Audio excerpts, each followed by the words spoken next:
క్షేమము కొరకు, వదాయః వధించు, నిమిత్తము చ మరియు, సుర విషాం దేవత ద్వేషులైన వారు. దేవకీ వసుదేవులు నిన్ను ప్రార్థించుట చేత నీవు వారి పుత్రునిగా జన్మించితివని కొందరు పలుకుదురు. నీవు నిస్సందేహముగా జన్మరహితుడవైనను భక్తులైన వారి క్షేమము కొరకు మరియు, హరే కృష్ణ, మెసేజెస్ వస్తున్నాయి ప్రభుజీ, కనిపించట్లేదు, మెసేజెస్ పెడుతున్నా.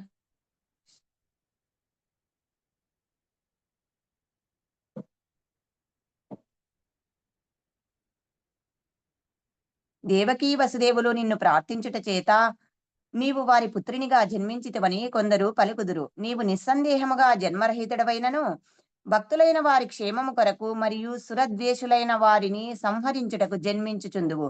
శ్రీమద్ భాగవతము 1వ అధ్యాయము 1.8.33.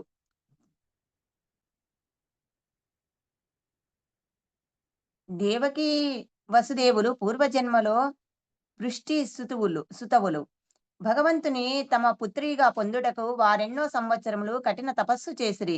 వారి తపస్సుకు ఫలితముగా భగవంతుడు వారికి పుత్రుడై జన్మించెను. భగవద్గీతలో శ్రీకృష్ణ భగవానుడు ఇదివరకే ప్రకటించినట్లుగా ప్రపంచ జనులందరి క్షేమము కొరకు మరియు నాస్తికులైన రాక్షసులను వధించుట కొరకు అతడు అవతరించెను.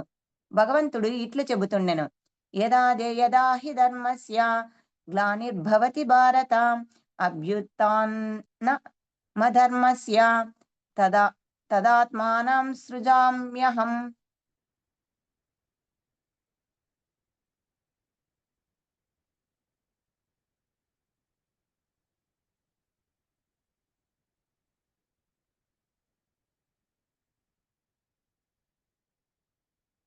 ఓ భరతవంశీయుడా, ఎప్పుడెప్పుడు మరియు ఎక్కడెక్కడ ధర్మాచరణకు హాని కలుగుచుండునో మరియు అధర్మము వృద్ధి చెందునో ఆ సమయమున నేను స్వయముగా అవతరింతును.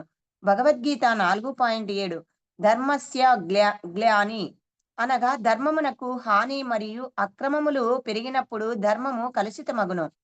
మానవ సమాజములో భౌతిక మరియు ఆధ్యాత్మిక పదార్థములకు నడుమ సమతుల్యము ఉండవలెను.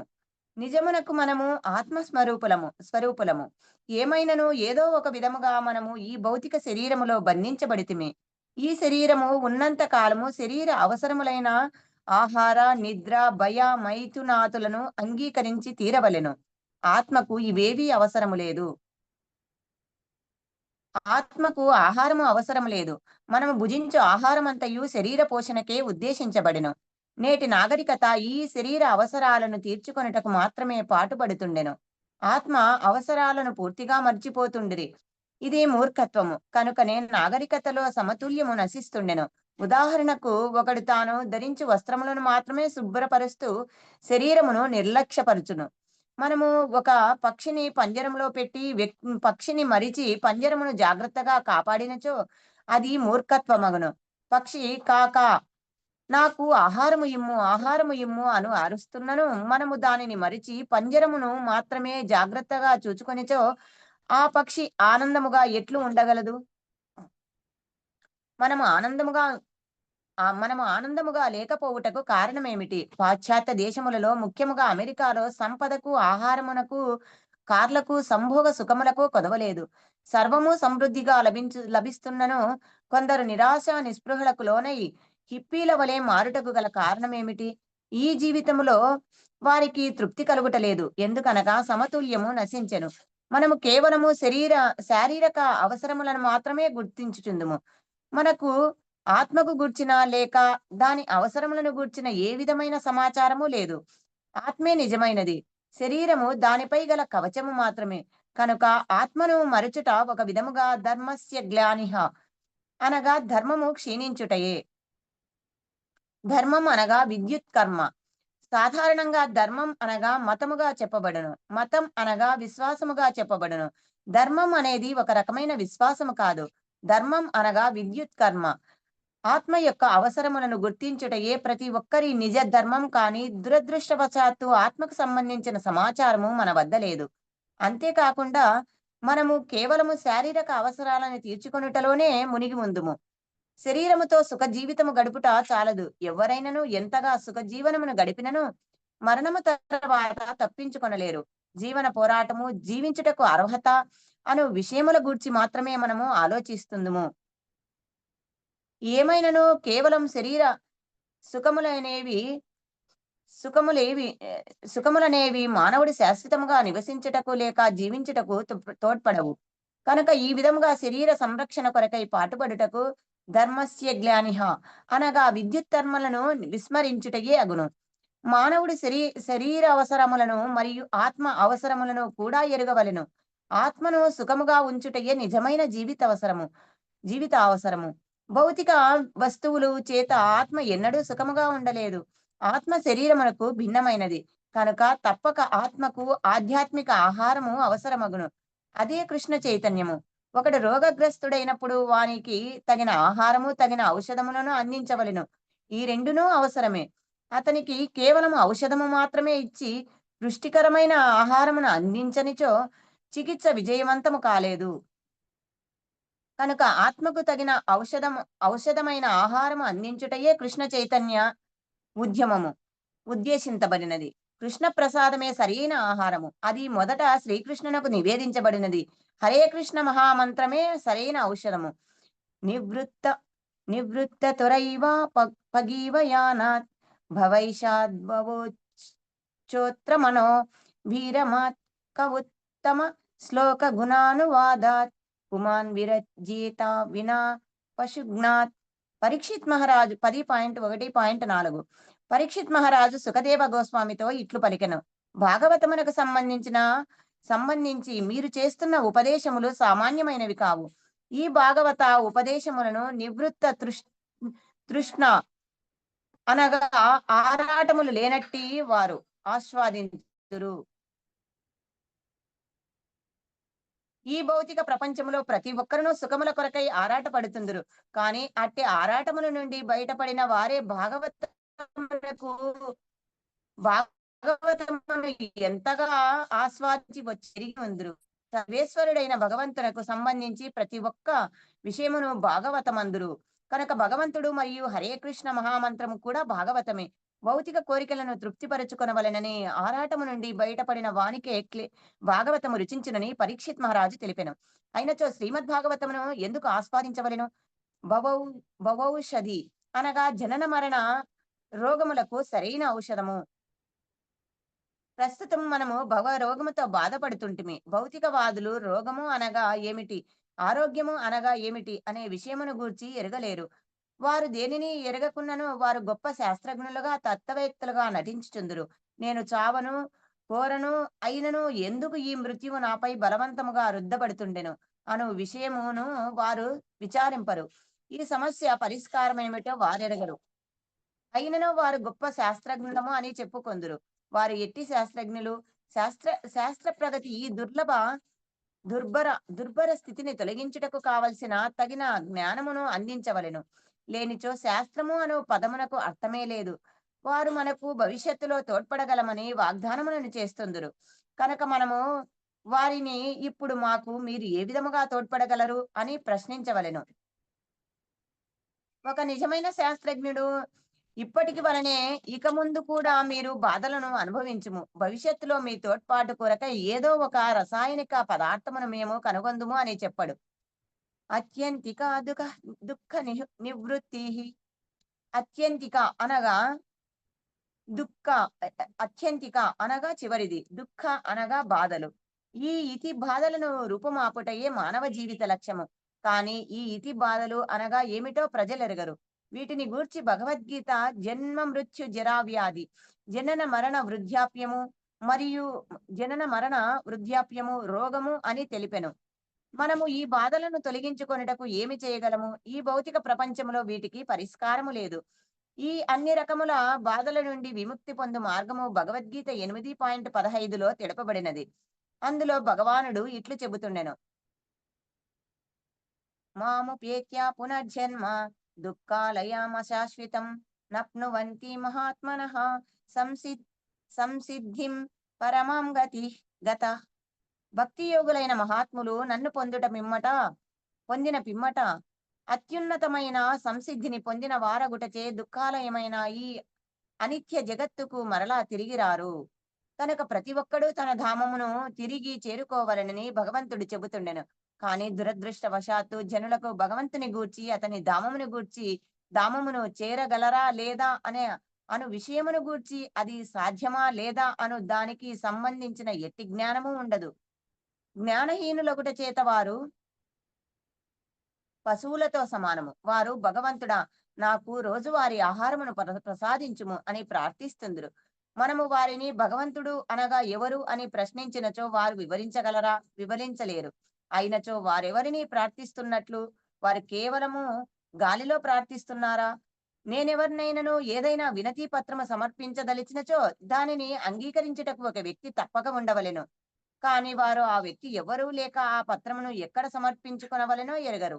భగవంతుడు ఆకాశములో గలడని వారు చెబుచుందురు. ఆకాశములో అనేక రకముల పక్షులు కూడా ఉండును. అయితే అవన్నీ కూడా భగవంతుడేనా? జనులకు సరి అయిన జ్ఞానము లేక అసలు జ్ఞానమే లేదు. అయినను వారు గొప్ప శాస్త్రజ్ఞులుగాను, తత్వవేత్తలుగాను, రచయితలుగాను, గొప్ప ఆలోచనాపరులుగాను నటించుచుందురు. వారి ఆలోచనలన్నీ వ్యర్థములు. కేవలము శ్రీమద్భాగవతము మరియు భగవద్గీత వంటి గ్రంథములే నిజమునకు విలువైనవి. భాగవతము 1.5, 10, 11లో ఇట్లు పేర్కొనబడెను. నయద్వచ్చిత్ చిత్రపదం హరే శ్రేషో జగద్విచిత్రం ప్రగృణీత కచ్చిచిత్ తద్ తద్వాయశ తీర్థముసంతి మానసానాయత్ర హంసా నిరుమస్త్యు శిక్షయ. విశ్వమంతటిని పవిత్రము చేయగల శ్రీకృష్ణ భగవాని యశస్సును కీర్తించని వచనములు మహాత్ములైన వారిచే వాయన తీర్థములుగా పరిగణించబడును. పరమహంసలైన వారు నిజమునకు దివ్య ధామమున నివసించు వారగుట చేత అట్టి వాయన తీర్థములలో ఆనందించగోరరు.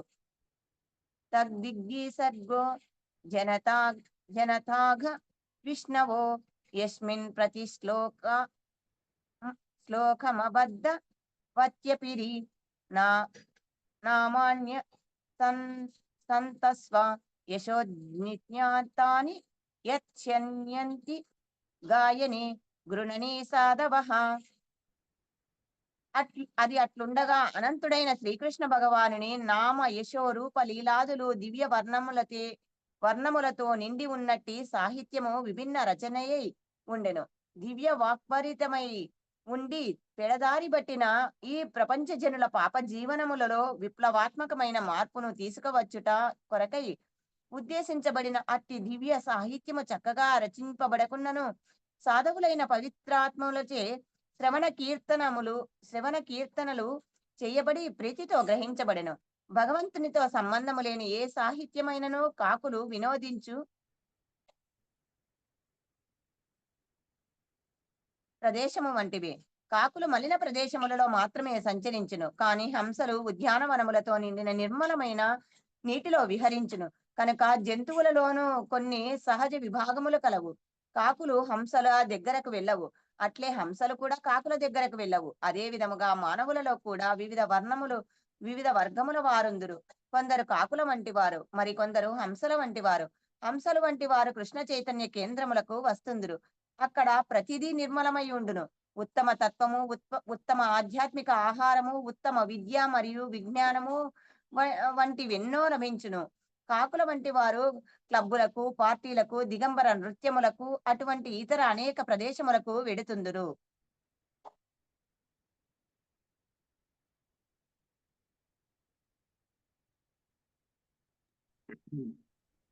హరే కృష్ణ హరే కృష్ణ కృష్ణ కృష్ణ హరే హరే హరే రామ రామ రామ హరే హరే. హరే కృష్ణ. Thank you.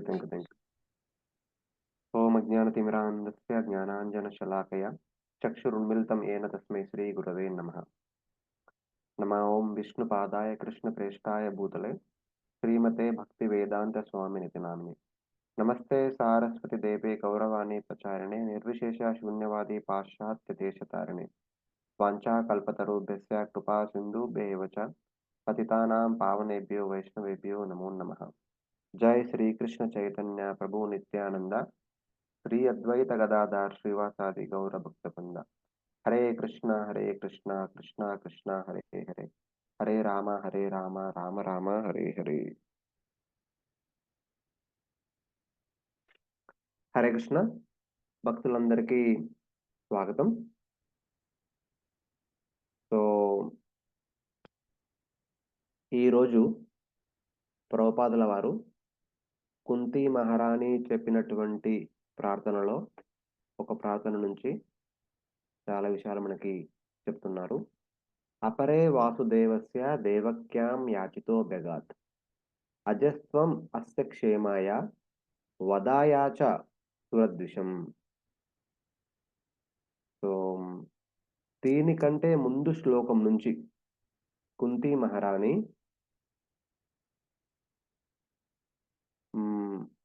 భగవంతుడు వేర్వేరు అవతారాలలో ఎందుకు అవతరిస్తున్నాడు, దానికి కల వేర్వేరు కారణాల గురించి చెప్పడం జరుగుతుంది. ఒక 2-3 శ్లోకాల తర్వాత కుంతి మహారాణి తన యొక్క ఒపీనియన్ చెప్తుంది. ఫస్ట్ మిగతా వేరు వాళ్ళు భగవంతుడు శ్రీకృష్ణునిగా ఎందుకు అవతరించారో చెప్తుంది. చివరికి తన ఒపీనియన్ ఏంటో చెప్తుంది. అలా చెప్పిన సందర్భంలో ఈరోజు మనం చదువుతున్న శ్లోకం గురించి చెప్పడం జరిగింది అన్నట్టు. నిన్న లాస్ట్ ప్రీవియస్ డిస్కషన్లో మీరు చదువుకున్నటువంటి శ్లోకం అంటే కుంతి మహారాణి చెప్పినటువంటి విషయం ఏంటంటే, కేచిద్ హాహుర్ అజం జాతం పుణ్య శ్లోకస్య కీర్తయే యదోహో ప్రియస్యాన్వవాయే మలయస్యేవ చందనం. కేచిత్ ఆహుర్ అంటే కొందరు ఏమంటారంటే, ఓ భగవంతుడా, నువ్వు ఈ రూపంలో యదువంశంలో అవతరించడానికి కారణం ఏంటంటే, కొందరి ఉద్దేశం ప్రకారము పుణ్యశ్లోకస్య కీర్తయే, పుణ్యశ్లోక అనే కీర్తింపబడేటువంటి యుధిష్ఠిర్ మహారాజు యొక్క ఘనతను నలుదిశలా చాటడం కోసము మీరు యదు వంశంలో అవతరించారని చెప్పి చెప్తారు. ఎలాగైతే చందన వృక్షం ఉండడం వల్ల మలయ ప్రాంతానికి గొప్ప గుర్తింపు వచ్చిందో, అలాగే యుధిష్ఠిర్ మహారాజు యొక్క గొప్పతనాన్ని నలుదిశలా చాటడం కోసం, దానివల్ల కురువంశం యొక్క కీర్తిని నలుదిశలా చాటడం కోసము నువ్వు యదువంశంలో అవతరించావు అని కొందరు చెప్తారు అని కుంతి మహారాణి చెప్తుంది. అంటే కొందరు ఒపీనియన్, కొందరు ఋషులు మునులు భగవంతుడు ఎందుకు అవతరించారంటే యదుకులం యొక్క కురుకులం యొక్క గొప్పతనాన్ని నలుగు దిశల్లో చాటడం కోసము యదుకులంలో అవతరించి కురుకులంతో మిత్రతతో ఉన్నాడు అని చెప్పేసి కొందరు చెప్తారు అని చెప్పింది. ఇంకొందరు ఏమంటారంటే అపరే, వేరే వాళ్ళు ఏమంటున్నారంటే, కొందరు మునులేమో అలా అంటున్నారు, ఇంకొందరు మునులు ఋషులు ఏమంటున్నారంటే వాసుదేవస్య దేవక్యాం యాచితో అభ్యగాత్, దేవకి వసుదేవులు నిన్ను యాచించారు, వాళ్ళకి పుత్రుడుగా జన్మించమని నిన్ను యాచించారు, కాబట్టి మీరు అజస్త్వం, నువ్వు అన్బార్న్ అజన్మ అయినప్పటికీ వారి ద్వారా ఈ లోకంలో జన్మించావు. జన్మాష్టమి సమయంలో మీరు ఈ విషయం గురించి వినే ఉండుంటారు. భగవంతుడు వాసుదేవ కృష్ణ రూపంలో ఆ యొక్క చెరసాల లాంటి గృహంలో ఎప్పుడైతే దేవకి వసుదేవుల ముందు చతుర్భుజమైన రూపం ధరించినటువంటి వాసుదేవుడు ప్రత్యక్షమై వాళ్ళకి వాళ్ళ గత జన్మ గురించి చెప్తారు. గతంలో పృష్ణి సుతప నామదేవులై స్వయంభువ మన్వంతర కాలంలో మీరిద్దరూ చాలా కాలము చాలా కఠోరమైన తపస్సు చేశారు. దేనికోసము? భగవంతుని లాంటి పుత్రుణ్ణి పొందడం కోసము. అప్పుడు నేను మీకు వరాన్ని ఇచ్చాను, నాలాంటి వాళ్ళు వేరే ఎవరు ఉండరు, కాబట్టి నేనే మీకు పుత్రుడిగా ఒకసారి కాదు, 2 సార్లు కాదు, 3 సార్లు జన్మిస్తాను అని భగవంతుడు ఆ టైంలో వాగ్దానం ఇవ్వడం జరిగింది.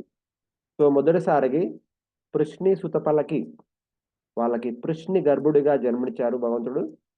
పృశ్ని మాత యొక్క గర్భంలో ప్రవేశించి ఆమె గర్భం ద్వారా జన్మించారు కాబట్టి ఆయన్ని పృశ్ని గర్భుడు అంటారు. రెండో సంతానంగా ఆ కశ్యప అదితులకి 12వ సంతానంగా వామన దేవుడు ఆ రూపంలో జన్మించాను. ఇప్పుడు మీకు మూడవ సంతానంగా వాసుదేవ కృష్ణుని రూపంలో జన్మిస్తున్నాను అని చెప్పేసి భగవంతుడే వాళ్ళ గత జన్మ గురించి గుర్తు చేసి చెప్తా అన్నట్టు. మీ కోరిక ప్రకారము మీరు నన్ను మీ పుత్రుడిగా పొందాలనుకున్నారు కాబట్టి నేను మీకు పుత్రుడుగా ఇది మూడోసారి లభిస్తున్నాను. ఫస్ట్ టైం పృశ్నికర్భగా, రెండవసారి వామన దేవుడిగా, ఇప్పుడు మూడోసారి వాసుదేవ కృష్ణుడిగా అవతరించాను. సో ఈ అవతారం ఓకే. అంటే కేవలం వాళ్ళు పిలిచారు కాబట్టే వచ్చారా? దాంతో పాటు ఇంకేమైనా వేరే కార్యక్రమాలు కూడా ఉన్నాయా అనే ప్రశ్న అడిగితే కనుక యెస్.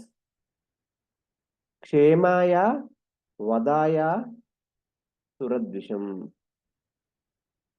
సురుల కోసము క్షేమాన్ని అందించడం కోసము వచ్చాను. ద్విషుల కోసము, సురద్విషుల కోసము వాళ్ళని వధించడం కోసము అవతరించాను. అంటే భక్తుల యొక్క రక్షణార్థము, అసురుల యొక్క శిక్షణార్థము అవతరించావు అని చెప్పి దేవకి వసుదేవుల ద్వారా ఈ ఈ లోకంలో అవతరించావు అని చెప్పేసి కొందరు చెప్తారు.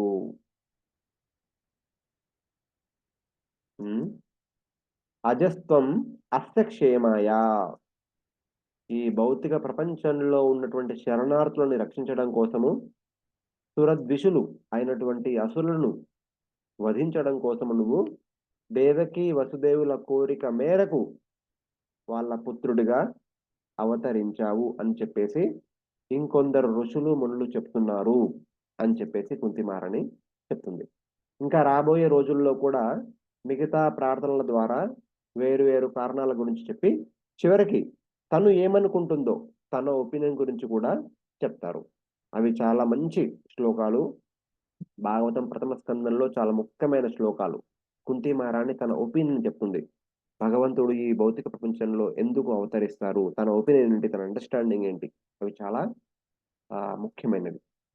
సో ఇదే శ్లోకాన్ని సహారాగా తీసుకొని శ్రీల ప్రభుపాదుల వారు భగవద్గీతలో చెప్పబడినటువంటి వేరు వేరు శ్లోకాల ఆధారంగా ఎన్నో విషయాలు మనకి చెప్తున్నారు.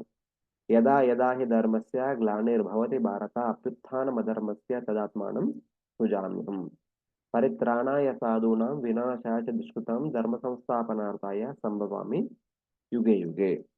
భగవద్గీతలో భగవంతుడు తను పలుమార్లు అవతరించడానికి కారణం ఏంటో చెప్పారు కదా. ఆ కారణాలు కూడా కుంతిమారాన్ని ఇక్కడ విన్నవించుకున్నారు. వాటినే కొద్దిగా డీటెయిల్గా ప్రభుపాదుల వారు ఎక్స్ప్లెయిన్ చేస్తున్నారు. ఎప్పుడైతే ధర్మము క్షీణిస్తుందో, అధర్మము పెరుగుతూ ఉంటుందో, ఆ టైంలో అధర్మాన్ని నశింపజేసి ధర్మాన్ని పునఃస్థాపన చేయడం కోసం భగవంతుడు అవతరిస్తాడని, భక్తులను రక్షించడం కోసము, దుష్టులను శిక్షించడం కోసము, ధర్మాన్ని స్థాపించడం కోసం భగవంతుడు అవతరిస్తాడని చెప్పేసి భగవంతుడే స్వయంగా విన్నవించుకున్న విషయాన్ని ఇక్కడ ప్రభుపాదుల వారు మళ్ళీ మనకి చెప్తున్నారు. ఆ తర్వాత ఇంకొక విషయం కూడా చెప్తున్నారు. భగవంతుడు ఎప్పుడైతే అవతరిస్తారో వేరు వేరు అవతారాల ద్వారా ఎన్నో పుణ్యలీలలు చేస్తారు. ఆ పుణ్య లీలలు జరిపినప్పుడు ఆ లీలలని వినే అవకాశం అందరికీ కల్పిస్తారు. అలా వినే వాళ్ళు ఈ భౌతిక సంసారం నుంచి ముక్తులయ్యే అవకాశం వాళ్ళకి లభిస్తుంది అనే విషయాన్ని పరీక్షిత్ మహారాజుల వారు 10వ స్కందం మొట్టమొదటిలో చెప్పిన శ్లోకాన్ని ప్రభుపాదుల వారు చెప్తున్నారు. నివృత్త తర్షైరుపగీయమానాద్ భవౌషధ శ్రోత్ర మనోభిరామాద్ కా ఉత్తమ శ్లోక గుణానువాదాత్ పుమాన్ విరజ్యేత వినా పశుఘ్నాత్. నివృత్త తర్షేర్ అంటే తృష్ణ అంటే భౌతిక కోరిక. తృష్ణ అంటే కోరిక. కోరిక అంటేనే భౌతిక కోరిక. ఈ భౌతిక ప్రపంచంలో భౌతికపరమైనటువంటి ఎలాంటి కోరికైనా సరే తృష్ణ అంటారు. ఉపగీయమానాద్. ఎవరైతే శ్రీమద్ భాగవత మహాగ్రంథాన్ని భగవంతుని యొక్క పలు అవతారాల యొక్క నామ రూప గుణ లీలలని ఓకే శ్రద్ధతో వింటారో మాట్లాడతారో వాడి గురించి స్మరణం చేస్తారో శ్రవణం కీర్తనం స్మరణం లాంటివి చేస్తారో వాళ్ళ హృదయంలో ఉన్నటువంటి తృష్ణాస్ భౌతిక పరమైన కోరికలన్నీ తొలగింపబడతాయి. నివృత్త తర్షేర్. తర్వాత భవౌషధ శ్రోత్ర మనోవిరామాత్.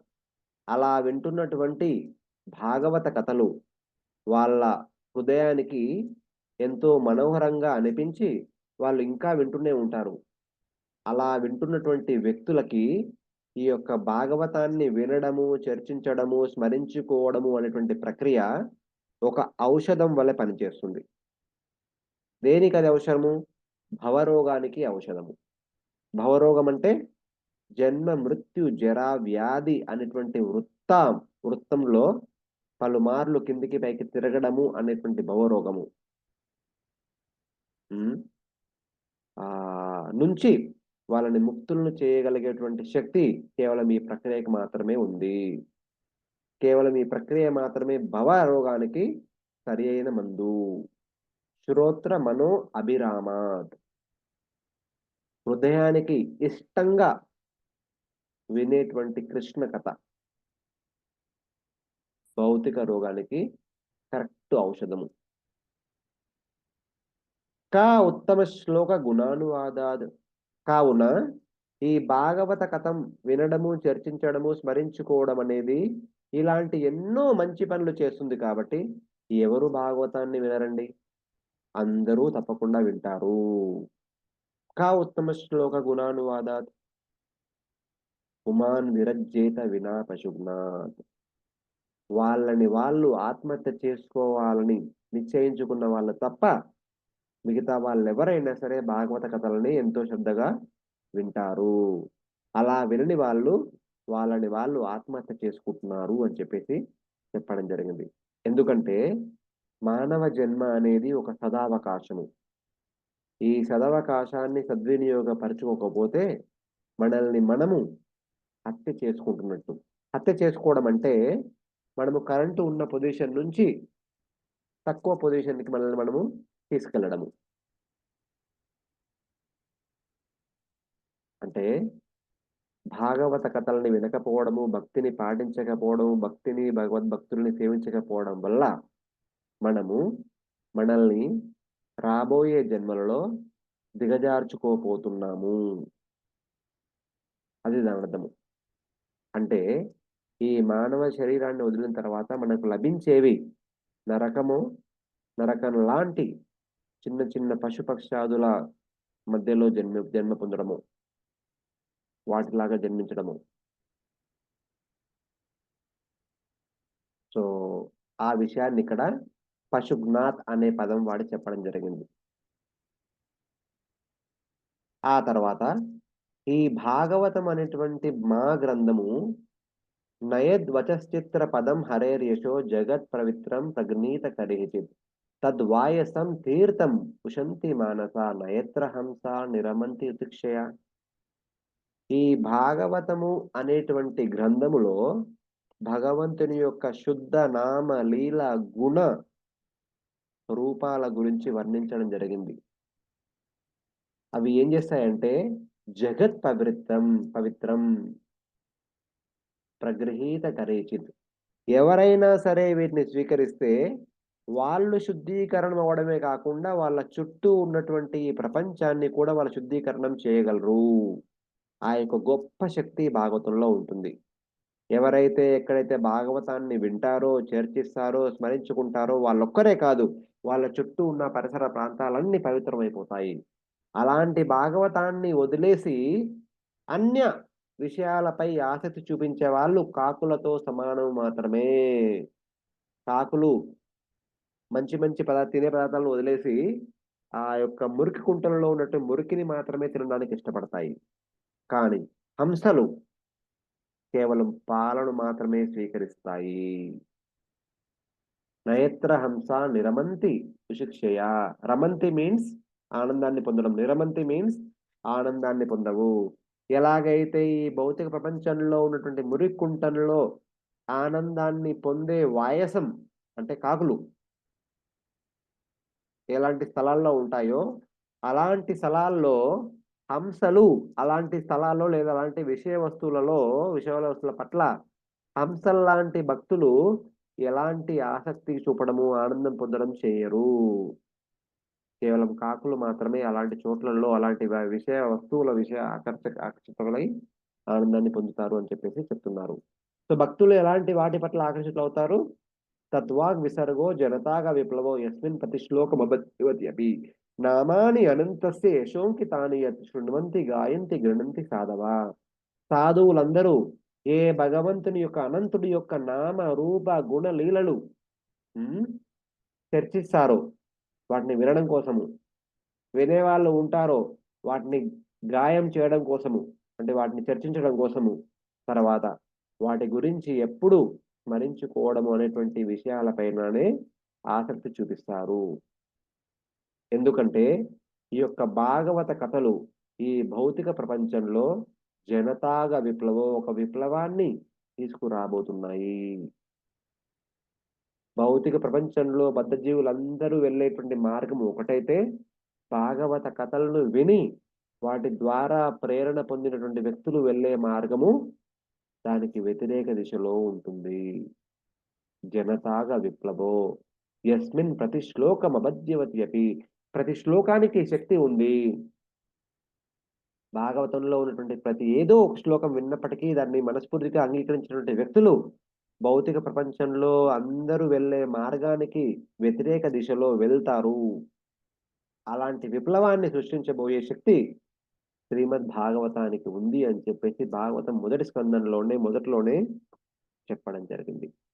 ప్రభుపాదుల వారు ఇదే విషయాన్ని నిరూపించారు. తన యొక్క భక్తి ప్రచారం ద్వారా నిరూపించారు. ఆ రోజుల్లో ప్రభుపాదుల వారు ఉన్నప్పుడు అమెరికా వస్తువులు చాలా వరకి హిప్పీ మార్గంలో ప్రయాణించేవాళ్ళు. ప్రభుపాదుల వారు భాగవత కథల ద్వారా, భాగవత కీర్తనల ద్వారా వాళ్ళందరినీ హ్యాపీ మార్గంలోకి ప్రయాణించేలా చేశారు. ఒక విప్లవాన్ని, ఒక స్పిరిచ్యువల్ రెవల్యూషన్‌ని ప్రభుపాదుల వారు సృష్టించారు. ఆ విప్లవం ఇంకా నడుస్తూనే ఉంది.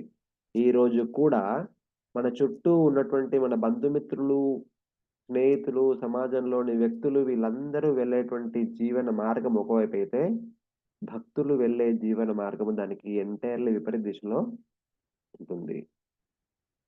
భౌతిక జగత్తులో ఉండే వాళ్ళ జీవిత లక్ష్యం ఒకటే. Eat, sleep and be merry. Somehow or other keep enjoy, keep enjoy. This is the only life you have. మీకిదొక్కటే జీవితము. దాన్ని ఎలాగైనా సరే ఎంజాయ్ చేస్తూనే ఉండండి అని చెప్పేసి ఈ భౌతిక ప్రపంచవాదులు, భౌతిక తత్వవాదులు చెప్తూ ఉంటారు. బట్ భాగవతం ఏముంటుందంటే జీవుణ్ణి ఆ భగవంతుడు సృష్టించిందే భగవంతునికి ఆనందాన్ని ఇవ్వడం కోసము.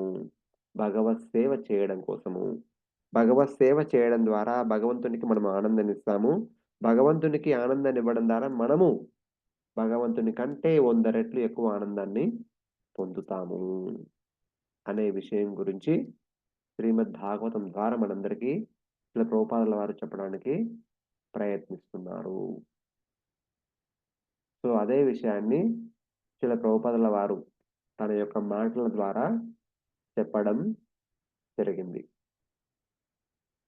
సో, హ్యాపీగా, సంతోషంగా ఉండడం కోసము మన చుట్టూ ఉండే మనుషులందరూ ఏమేమో చేయడానికి ప్రయత్నిస్తారు. ఏమేమో చేస్తారు. ఇది చేస్తారు, అది చేస్తారు. కాపోతే వాళ్ళకి తెలియట్లేదు ఎవరు నిజంగా హ్యాపీగా ఉంటున్నారు అని.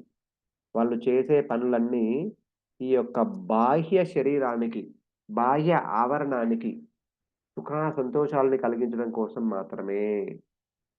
వాళ్ళని వారు గుర్తించుకోలేక వాళ్ళు శరీరమే వాళ్ళు అని అపోహలో ఉంటూ ఈ శరీరానికి ఆనందాన్నివ్వడం కోసం పలు ప్రయత్నాలు చేస్తూ ఉన్నారు. కానీ శరీరానికి ఆనందాన్నిచ్చినంత మాత్రాన వాళ్ళు నిజంగా ఆనందపడలేరు అనే విషయాన్ని వాళ్ళు అర్థం చేసుకోలేకపోతున్నారు అని తన ఆవేదన వ్యక్తం చేస్తున్నారు. మనకి మన మన మనం కనిపించే ఈ వ్యక్తిలో 3 భాగాలున్నాయి. స్థూల శరీరము, సూక్ష్మ శరీరము, ఆత్మ. ప్రభుపాదుల వారేం చెప్తున్నారంటే, చాలామంది రకరకాల భోజనాలు తిని సంతోషపడాలని ప్రయత్నిస్తుంటారు. ఈ భోజనం ద్వారా కేవలం బాహ్య శరీరానికి మాత్రమే ఆనందం లభించొచ్చు. కొంతవరకి మనస్సుకి ఆనందం లభించొచ్చు. కానీ ఆత్మకి దానివల్ల ఎలాంటి ఆనందం లభించదు.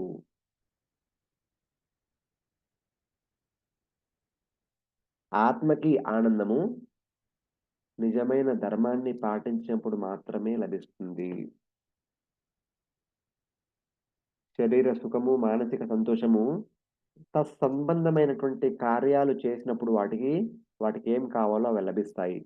అదే విధంగా ఆత్మకి కావలసిన ఆనందము తత్సంబంధమైన కార్యక్రమాలు జరిపినప్పుడు మాత్రమే లభిస్తుంది. దీన్నే మన వేదాలలో 3 భాగాలుగా విభజించారు.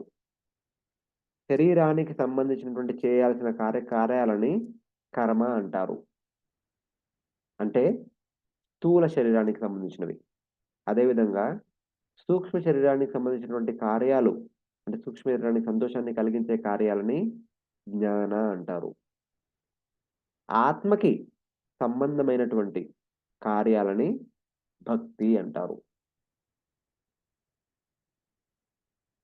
శరీరానికి సౌఖ్యాన్ని మరియు శరీరం యొక్క శుద్ధీకరణకి పాటించవలసినటువంటి పద్ధతులు కర్మయోగము అనేటువంటి సెక్షన్‌లో వేదాలలో పొందుపరచడం జరిగింది.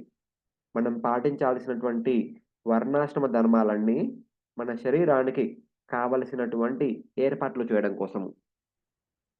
తర్వాత ఈ శారీరం యొక్క శుద్ధీకరణ కోసము పాటించే నియమాలన్నీ కర్మయోగము విభాగంలో చెప్పడం జరిగింది. మన వర్ణాశ్రమ ధర్మాలను పాటించేదన్నీ ఈ శరీరాన్ని మెయింటైన్ చేయడం కోసము, శరీరానికి కావాల్సినటువంటి సౌకర్యాలను కల్పించడం కోసము, మరియు శరీర శుద్ధీకరణ కోసము. దాంట్లో చెప్పబడిన కొన్ని నియమాలేంటంటే, ప్రతిరోజు త్వరగా లేవాలి, లేవగానే స్నానం చేయాలి, ఉతికిన బట్టలు వేసుకోవాలి. తర్వాత మన వర్ణాశ్రమ ధర్మాల్ని భగవంతునికి సేవగా ప క పరిగణించి వాటిని భక్తి శ్రద్ధలతో నిర్వహించాలి. వచ్చిన ఫలాలని భగవంతుని సేవల్లో వినియోగించాలి. ఇలా ఎన్నో నియమాలుంటాయి. ఇవన్నీ మన శరీరాన్ని మెయింటైన్ చేసుకోవడం కోసము, తద్వారా వాటిని వచ్చిన ఫలితాలని భగవంతునికి అర్పించడం ద్వారా మన శరీరాన్ని శుద్ధీకరణ చేయడం కోసము. ఉదాహరణకి ఒక మాటంటారు. దానం చేయడం ద్వారా మనం సంపాదించినటువంటి సంపాదనని ప్యూరిఫై చేస్తాము. దానం అనే ప్రక్రియ ఎందుకంటే ఎస్పెషల్లీ కలియుగంలో మనం సంపాదించే ప్రతి రూపాయి మీద కలి తాండవం చేస్తూ ఉంటాడు. ఆ కలి యొక్క ప్రభావం నుంచి మనల్ని మనం రక్షించుకోవాలంటే మనం సంపాదించిన డబ్బు నుంచి కొంత డబ్బుని దానంగా మంచి కార్యక్రమాల కోసము ఇవ్వాలి. అలా ఇచ్చిన పక్షంలో ఆ దానం చేసిన డబ్బుతో పాటు కలి వెళ్ళిపోతాడు. మన దగ్గర మన అవసరాల మేరకు ఉంచుకున్న డబ్బుల పైన కలి ఉండడు కాబట్టి వాటి వల్ల మనము కలి ప్రభావానికి లోను కాము అని చెప్తారు. అదే విధంగా మన వర్ణాశ్రమ ధర్మాల ద్వారా మనం చేసే ప్రతి పని యొక్క ఫలితాన్ని భగవత్ సేవకి అంకితం చేసినట్టయితే ప్రతి విషయం పైన కలి తాండవం చేసే అవకాశం ఉన్నటువంటి పోర్షన్‌లన్నీ ఆ దానం రూపేణ భగవంతుడి సేవలో ఎళ్ళిపోతే, మనము కలి ప్రభావం నుంచి మనల్ని మనము రక్షించుకున్న వాళ్ళమైపోతాము. అందుకే గృహస్థులందరికీ దానము, యజ్ఞము అనేటువంటి విషయాలను ఎప్పుడు చేస్తూ ఉండాలి అని చెప్పడం జరిగింది శాస్త్రంలో. దానము, యజ్ఞము అనేటువంటివి 2 గృహస్థుల కోసం చెప్పడం జరిగింది. వాళ్ళు రెగ్యులర్‌గా ఇవి 2 చేస్తూనే ఉండాలి. సో, మనకి వైష్ణవ భక్తులకి యజ్ఞము అంటే భక్తి కార్యక్రమాలు. ఎప్పుడు భక్తి కార్యక్రమాలు చేస్తూ ఉంటే, మనం కలి ప్రభావం నుంచి మనల్ని మనము రక్షించబడతాము. యజ్ఞము అంటే బేసికల్లీ నార్మల్‌గా యజ్ఞము అంటే యజ్ఞం జేయడము. లేదా యజ్ఞము అంటే మనము చేసే ప్రతి మన వర్ణ ధర్మాలుంటాయి గదా! బ్రాహ్మణ, క్షత్రియ, వైశ్య, శూద్ర వాళ్ళు చేసే ప్రతి పని యొక్క ఫలితాన్ని భగవత్ సేవలో వినియోగించడము. సో, యజ్ఞం అంటే ఏం జెప్తాం మనము? ఇదం ఇంద్రాయ స్వాహా, ఇదం నమః, ఇదం వరుణాయ స్వాహా, ఇదం నమః, ఇదం వాసుదేవస్య ఇదం నమః. అంటే మనం యజ్ఞంలో అర్పించే ప్రతి అర్పణని భగవంతుని పేర చెప్పి భగవంతుని అంకితం చేస్తున్నాము. దేవతల పేరు చెప్పి దేవతలకు అంకితం చేస్తున్నాము. ఇదం నా మమ ఇది నాది కాదు. అలాగే మనం చేసిన ప్రతి పని యొక్క ఫలితాన్ని ఇదం భాగవతే నమః, ఇదం నమః అని అంటే, ఈ ఫలితమంతా భగవంతునిదే నాది కాదు అంటే, ఆ ఫలితం ద్వారా ఇప్పుడు మనం చేసే ప్రతి పని యొక్క ఫలితంలో కలి యొక్క ప్రభావం ఉండే అవకాశం ఉంటుంది. ఎప్పుడైతే దాన్ని భగవంతునిది అన్నామనుకో, అదంతా భగవంతునికి అర్పించిన వాళ్ళమవుతాము. అది భగవత్ ప్రసాదం అవుతుంది. ప్రసాదం పైన కలి యొక్క ప్రభావం ఉండదు. సో, అలా దానర్థము. ఆ విధంగా మనము మన శరీరాన్ని శుద్ధీకరణ చేసిన వాళ్ళమవుతాము. అదే విధంగా జ్ఞానము అనే ప్రక్రియ ద్వారా మనము మన యొక్క సూక్ష్మ శరీరాన్ని, వాటిలో ఉన్నటువంటి మనసు, బుద్ధి, అహంకారము, చేతన, 5 జ్ఞానేంద్రియాలు, 5 కర్మేంద్రియాలు అనేటువంటి 14 ఇంద్రియాలని మనము మెయింటైన్ చేయొచ్చు, శుద్ధీకరణ చేయొచ్చు. జ్ఞానము అనే ప్రక్రియ ఏంటంటే భగవద్గీత, భాగవత, రామాయణ, మహాభారత తర్వాత గ్రంథాల ద్వారా చెప్పబడినటువంటి తత్వాలని అర్థం చేసుకోవడానికి చేసే ప్రక్రియ. ఈ భౌతిక జగత్తు ఏంటి? ఆత్మకి, భౌతిక జగత్తుకి మధ్య వ్యత్యాసం ఏంటి? తర్వాత ఆధ్యాత్మ యొక్క తత్వం ఏంటి? ఇలాంటి విషయాలను తెలుసుకునేటువంటి ప్రక్రియయే జ్ఞానము. ఈ ప్రకృతి ఏంటి? ప్రకృతిలో ఉన్న 3 గుణాలేంటి? ఆ 3 గుణాల ప్రభావానికి లోబడినటువంటి రకరకాల జీవరాశులు ఆ విధంగా ఎందుకు ప్రవర్తిస్తాయి? ఇలాంటి విషయాలన్నిటిని ఈ భౌతిక జగత్తు, ఆధ్యాత్మిక జగత్తు గురించి తెలుసుకోవాలి. నాలెడ్జ్ తెలుసుకునే ప్రక్రియనే జ్ఞానము అంటారు. అలాంటి ప్రక్రియ తెలుసుకోవడం ద్వారా, అలాంటి జ్ఞానాన్ని తెలుసుకోవడం ద్వారా మనము మన బుద్ధిని సరైన మార్గంలో నడిపిస్తాము. మన మనస్సుని సరైన మార్గంలో నడిపిస్తాము. అనవసరమైన ఆడంబరాలకి పోకుండా మన అహంకారాన్ని అదుపులో ఉంచుకొని ఆ! పూజాల, ప్రతిష్ట ఇలాంటి విషయాల కోసం ప్రాకులాడకుండా వీలైనంత వరకి హంబుల్‌గా ఉంటూ విద్యా వినయ సంపన్నే అని చెప్పేసి భగవద్గీతలో చెప్పారు. ఎవరి దగ్గర విద్య ఉంది అంటే ఎలా అర్థం చేసుకోవాలి? వాళ్ళ దగ్గర వినయం ఉందా లేదా చూడాలి. ఎవరి దగ్గర వినయం ఉందో వాళ్ళ దగ్గర విద్య ఉంది అని అర్థం. వినయం లేని వ్యక్తి దగ్గర విద్య లేదు అని అర్థం. సో, అలా మన యొక్క సూక్ష్మ శరీరాన్ని ఈ యొక్క సరియైన విద్య ద్వారా ఆ! మెయింటైన్ చేయొచ్చు, శుద్ధీకరణ చేయొచ్చు. సో, ఆ ప్రక్రియ గురించి జ్ఞానకాండ అనేటువంటి భాగంలో వేదాలలో చర్చించడం జరిగింది. ఎలా మన యొక్క సూక్ష్మ శరీరాన్ని మెయింటైన్ చేయాలి, శుద్ధీకరణం చేయాలని చెప్పేసి. తర్వాత మూడవది ఆత్మ. ఆత్మని ఎలా మెయింటైన్ చేయాలి, శుద్ధీకరణ చేయాలి, ఆనందపరచాలి. ఈ విషయం గురించి ఉపాసన కాండ అనే సెక్షన్‌లో భక్తి గురించి వర్ణించి చెప్పడం జరిగింది. భక్తి అనేటువంటి ప్రక్రియ ద్వారా మనము ఆత్మకి సరియైన ఆ! ఎంగేజ్‌మెంట్‌ని ఇవ్వగలుగుతాము. ఆత్మకి అంటే మనంలో ఉన్నటువంటి మనకి కరెక్ట్ ఎంగేజ్‌మెంట్ ఏంటంటే భక్తి. శ్రవణం, కీర్తనం విష్ణు, స్మరణం, పాదసేవనం, అర్చనం, వందనం, దాస్యం, సాఖ్యం, సఖ్యం, ఆత్మనివేదనం. ఇతి పుంసార్పితా విష్ణు భక్తిశ్చేన్నవలక్షణం క్రియతే భగవతి యద్దా తన్మన్యే అదితముత్తమం. ప్రహ్లాద్ మహారాజుల వారు వాళ్ళ నాన్నతో చెప్తున్నారు. అయ్యా! నా గురువైనటువంటి నారదమునితో నేను నేర్చుకున్న అన్ని విషయాల్లో ఉత్తమమైన విషయం ఏంటంటే ఇది. మనం భగవంతుడికి సమర్పణ భావంతో, ఆత్మ అనే మనము భగవంతునికి సమర్పణ భావంతో ఎల్లప్పుడూ శ్రవణము, కీర్తనము, స్మరణము, పాదసేవనము, అర్చనము, వందనము, దాస్యము, సఖ్యము, ఆత్మ నివేదనము అనేటువంటి ఈ 9 పనులు చేసిన యెడల మన ఆత్మ ఎప్పుడూ పరిశుద్ధ స్థితిలో ఉంటుంది. ఆత్మ ఆ యొక్క భగవంతునితో ఏ అయితే సంబంధం ఆ సనాతన సంబంధం ఉంటుందో, ఆ సనాతన సంబంధాన్ని పునఃస్థాపన చేసుకునే అవకాశము ఆత్మకి లభిస్తుంది. ఇది భక్తి యొక్క ముఖ్య ఉద్దేశము. ఈ విషయాన్ని గుర్తు చేసి, మనల్ని తిరిగి ఈ యొక్క స్థానంలో పునఃస్థాపించడం కోసమే భగవంతుడు పలుమార్లు అవతరిస్తారని చెప్పేసి కుంతి మహారాణి తన ఒపీనియన్‌గా రాబోయే శ్లోకాలలో చెప్పడం జరుగుతుంది. ఆ శ్లోకం వచ్చిన తర్వాత దాని గురించి బాగా చర్చించుకోవచ్చు. బట్ భగవంతుడు వేరే వాళ్ళు ఎన్ని కారణాలు చెప్పినా కూడా నా యొక్క ఉద్దేశ్యం ప్రకారం ఒకే ఒక కారణము. ఏంటంటే, "ఓ జీవుడా! నీ యొక్క నిజమైన స్వరూపము నువ్వు నా భక్తుడివి. ఆ విషయాన్ని నువ్వు మరచి ఈ భౌతిక ప్రపంచంలో నువ్వు ఇది, అది అంటూ ఈ పని చేయాలి, ఆ పని చేయాలంటూ ఎన్నో పనుల్లో నిమగ్నమైపోయి నిన్ను మర్చిపోయావు. మనల్ని మనకు గుర్తు చేయడానికి భగవంతుడు వేరు వేరు రూపాలు ధరించి మనందరి మధ్యలో అవతరిస్తున్నాడు. అది నీ యొక్క అవతారాలన్నిటికి ముఖ్య ఉద్దేశము" అని చెప్పేసి కుంతి మహారాణి తన యొక్క ఉద్దేశపు తన యొక్క ఆహ్, ఏమంటారు?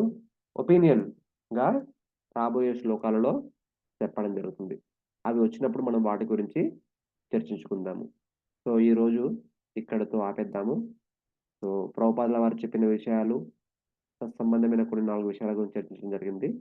ఎవరైనా భక్తులకి 3, 4 ప్రశ్నలుంటే చర్చించుకుందాము. హరే కృష్ణ. మీనాక్షి బృంద మాతాజీ అన్‌మ్యూట్ చేసి మాట్లాడగలరు. హరే కృష్ణ ప్రభుజీ, దండవత్ ప్రణం. హరే కృష్ణ. చాలా ఎక్సలెంట్ గా ఉంది ప్రభుజీ క్లాసు. సో మొత్తం కుంతిది మాత యొక్క ఉద్దేశం మొత్తం చెప్పారు మీరు. సో జీవన స్వరూపై నిత్యాన కృష్ణేన నిత్యదాస్ అని చెప్పారు. సో అలాగే భవరోగాన్ని ఎలా తగ్గించాలి, ఎలా తగ్గించుకోవాలి అని కూడా చెప్పారు ఈ జ్ఞానకాండ భక్తి ద్వారా. అలాగే ఒక చిన్న క్వశ్చన్ ఉంది ప్రభుజీ. సో జ్ఞానం అనేది పూర్తిగా తెలిసినప్పుడు శుద్ధ భక్తులు ఇలా ఆలోచిస్తారు. బట్ జ్ఞానం లేనప్పుడు ఎప్పుడు కూడా మనము కర్మల్ని ఆచరించేటప్పుడు మనసు ఒకటి చెప్తుంటుంది, ఒకటి చేస్తూ ఉంటాం. సో ఒక చెడ్డ కర్మ అనేది ఆచరించేటప్పుడు మనసు లోపల వద్దు వద్దు అని చెప్తుంది కదండి ప్రభుజీ. అది మనసా, లేకపోతే ఆత్మనా, లేదంటే పరమాత్మనా, ఏది ప్రభుజీ? సీ వద్దు అని ఎవరు చెప్తారు? అందరూ ఇంట్యూషన్ అని చెప్తూ ఉంటారు. యాక్చువల్‌గా మనకి ఇది చెయ్యి, ఇది చెయ్యొద్దు అని చెప్పేవి మన మనస్సు, అహంకారము, చేతన, బుద్ధి. ఈ 4 ఉన్నాయి గదా! ఈ 4 మనల్ని ప్రోత్సహిస్తూ ఉంటాయి. ఏం చేయాలి? ఎలా చేయాలి? ఎప్పుడు చేయాలి? ఎందుకు చేయాలి? ఇలాంటి విషయాల గురించి చెప్పేవే ఈ 4. వాటినే మనము సూక్ష్మ శరీరంలో అంతఃకరణాలు అంటాము. అంటే మన హృదయం లోపల ఉంటూ మనల్ని ఏమి చేయాలో, ఏం చేయకూడదో ప్రోత్సహించేవి 4. సో, నలుగురు 4 మాటలు చెప్తారు. ఆ నలుగురిలో మనం ఎవరి మాట వింటామో దాని ప్రకారంగా ఫలితమొస్తుంది. ఈ 4 కూడా ఒక శుద్ధ అవస్థలో ఉన్నప్పుడు ఒక విషయంగా చెప్తాయి. అదే బద్ధ అవస్థలో ఉన్నప్పుడు ఇంకో రకంగా చెప్తాయి. సో, ఏది శుద్ధావస్థలో ఉంది, ఏది బద్ధావస్థలో ఉంది, ఏం చెప్తున్నాయనే విషయాన్ని మనం అర్థం చేసుకున్నప్పుడు, మనం సరైన నిర్ణయం తీసుకోగలము.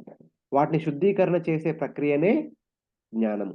అదే విషయం గురించి అది శ్రీకృష్ణుడు భగవద్గీతలో ఏం చెప్తున్నారంటే, ఆహ్, 16వ అధ్యాయంలో చివరి 2 శ్లోకాలు ఐ సపోజ్.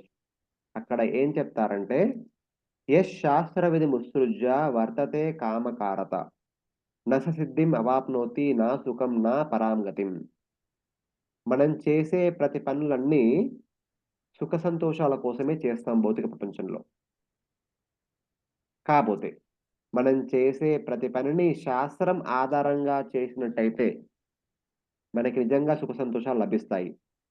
శాస్త్ర విధి ముత్సృజ్య, శాస్త్రంలో చెప్పినటువంటి విధి విధానాలు, నియమాలను పక్కన పెట్టేసి మన ఇష్టానుసారంగా వర్తతే కామకారత. త్వరగా సుఖ సంతోషాలను పొందడం కోసం తప్పుడు దారుల్లో వెళ్ళే విధంగా ప్రోత్సహించుకొని మనల్ని మనము ఆ విధంగా ప్రేరేపించుకొని ఆ కార్యక్రమాలను చేసినట్టయితే వర్తతే కామకారత. నా సుఖం, నా పరాంగతిం. నస సిద్ధిం నా సుఖం నా పరాంగతిం. మనం చేసే పనుల్లో సిద్ధి కానీ, సుఖం కానీ, చేసే పనుల ద్వారా సుఖం కానీ, పరాంగతిం ఈ జన్మ తర్వాత పరోగతి అంటే భగవద్ధామాన్ని పొందే అవకాశం కానీ, లభించే అవకాశం ఏమాత్రము లేదు అని చెప్పేసి భగవంతుడు చెప్తున్నాడు. దేర్‌ఫోర్ తస్మాత్ శాస్త్ర ప్రమాణంతే కార్య వ్యవస్థితం. శాస్ జ్ఞాత్వా శాస్త్ర విధానోక్తం కర్మ కర్తుం ఇహ అర్హసి. ఈ భారత వర్షంలో, ఈ భౌతిక జగత్తులో ఉన్నటువంటి ప్రతి వ్యక్తి యొక్క కర్తవ్యం ఏమిటంటే, ఏం చెయ్యాలో, ఏం చేయకూడదు అనేటువంటి విషయాల గురించి చెప్పినటువంటి శాస్త్రాన్ని అర్థం చేసుకొని, ఆ శాస్త్రం ఆధారంగానే ప్రతి పని చేయాలి అని చెప్పేసి చెప్తున్నారు. అలా చేసినట్టయితే మనము ఈ మనస, బుద్ధ్యా, అహంకారమా, చేతన ఏం చెప్తున్నాయి, ఎందుకు చెప్తున్నాయి, ఎలా చేయమని చెప్తున్నాయి వీటి గురించి ఆలోచించకుండా ఎక్కువగా శాస్త్రం ఏం చెప్తుంది, శాస్త్రం ప్రకారంగా పాటించాలి అనే విషయాన్ని అర్థం చేసుకొని ఇలా పాటిస్తే మనం ఎలాంటి ఇబ్బందుల్లో కూడా పడము. ఇది ఎప్పుడు చెప్తున్నారు? 16వ అధ్యాయంలో దైవ ఆసుర సంపద్ విభాగ యోగ. దైవ సంపత్తి, అసుర సంపత్తి. అసురులు శాస్త్రాన్ని పాటించరు కాబట్టి వాళ్ళని అసురులు అంటారు. శాస్త్రాన్ని పాటించి తదనుగుణంగా చేసే పనుల ద్వారా వ్యక్తులు సురులవుతారు. ఇక్కడ సురులు అంటే భక్తులు. విష్ణు భక్త సుర ప్రోక్త అసురస్తద్ విపర్యయ. విష్ణు పురాణంలో ఈ విషయం చెప్పడం జరిగింది. విష్ణు భక్తులని సురులు అని, అభక్తులని అసురులు అని చెప్పేసి పరిగణించబడుతుంది. సో మనం ఏం చేయాలి, ఎలా చేయాలి, ఎందుకు చేయాలనే విషయాలన్నీ మనకు శాస్త్రంలో చెప్పడం జరిగింది.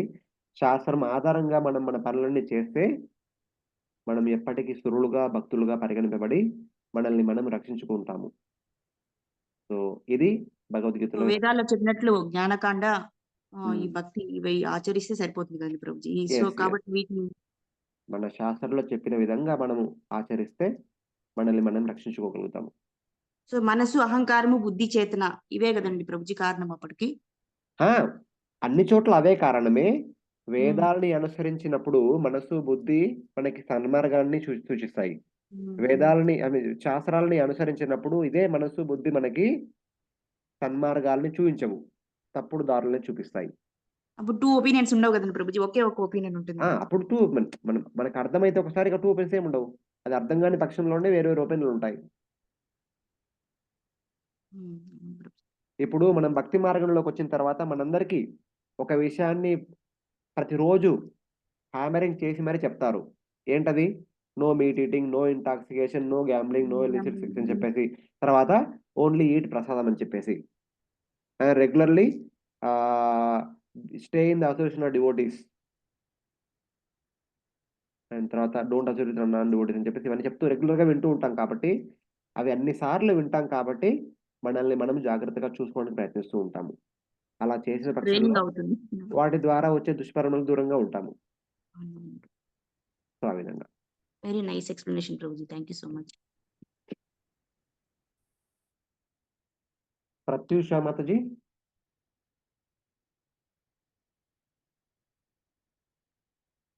హరే కృష్ణ ప్రభుజీ, ప్రణామాలు. హరే కృష్ణ. ప్రభుజీ, మా అక్క బాబు 7 years బాబు, అతను నన్ను 2 questions అడిగాడు. ఫస్ట్, కృష్ణుడే కదా సృష్టిని అంతా చేసింది అంటే అవును అని చెప్పాను ప్రభుజీ. తర్వాత మరి బ్రహ్మ, శివుడు వీళ్ళందరూ ఎందుకు అని అడిగాడు. అడిగితే ఒక్కొక్కరు ఒక్కొక్క పనిని డిస్ట్రిబ్యూట్ చేయడానికి వాళ్ళని సృష్టించి డిస్ట్రిబ్యూట్ చేశారని చెప్తున్నా. కానీ అతను అంటే కృష్ణుడికే అన్ని చేసే కెపాసిటీ ఉంది కదా, మళ్ళీ వేరే వాళ్ళు ఎందుకు అని అడిగాడు. అన్ని చేసే కెపాసిటీ ఉంది కానీ అంటే ఇప్పుడు బ్రహ్మ సృష్టి చూసుకుంటాడు, కృష్ణుడు స్థితి డైలీ అంటే ఇది చూసుకుంటాడు, శివుడు లయం చూసుకుంటాడు. అంటే ఆయన అన్ని చేసే కెపాసిటీ ఉంది కదా అని అడిగిండు. అడిగితే కృష్ణయ్యకి భక్తులతో ఉండడం ఇష్టము, భక్తులతో స్పెండ్ చేయడము, అంటే అవన్నీ చేసుకుంటూ కూడా కృష్ణుడికి అన్ని చేసే కెపాసిటీ ఉంది కదా, ఎందుకు వీళ్ళందరూ అని ఓకే. తన అడిగాడు. ఆలోచన విధానం ప్రకారంగా తను ప్రశ్న అడిగాడు. దానికి సమాధానంగా దూరంగా వెళ్ళాల్సిన అవసరం లేదు. దానికి ఉదాహరణ మన కళ్ళ ముందే ఉంది. దానికి సమాధానంగా ఇప్పుడు ఒక కుటుంబం ఉంది. ఒక కుటుంబం నడవాలంటే అందరూ వాళ్ళ వాళ్ళ పనులు చేసినప్పుడు సక్రమంగా నడుస్తూ ఉంటుంది. కాకపోతే బాహ్య ప్రపంచం దృష్ట్యా ఆ కుటుంబాన్ని నడిపిస్తుంది ఎవరు? ఆ కుటుంబ యజమాని ప్రతిరోజు ఆఫీస్కి వెళ్ళి పనిచేసి నెలాఖరున సంపాదన తీసుకొచ్చి ఆ ఇంట్లో ఇస్తారు. అంటే బాహ్య ప్రపంచం దృష్ట్యా ఆ కుటుంబాన్ని నడిపించేది కుటుంబ యజమాని, అంటే మనందరికీ తండ్రి. సో ఈ రోజుల్లో అందరూ ఉద్యోగాలు చేస్తున్నారు. మనము కొద్దిగా బ్యాక్ వెళ్ళి ఆలోచించినట్టయితే ఈ రోజుల్లో వైఫ్ అండ్ హస్బెండ్ కూడా ఇద్దరు ఉద్యోగాలు చేస్తున్నారు. అలా కాని పక్షంలో ఉన్నటువంటి రోజుల గురించి ఆలోచించుకుంటే ఓన్లీ హస్బెండే ఉద్యోగం చేస్తున్నట్టు కుటుంబాన్ని ఎవరు పోషిస్తున్నారంటే నార్మల్‌గా తండ్రి పోషిస్తున్నాడు అని చెప్తాము. కాబట్టి తండ్రి ఒక్కడే పోషించట్లేదు. తండ్రి సంపాదన మాత్రమే తీసుకొస్తున్నాడు.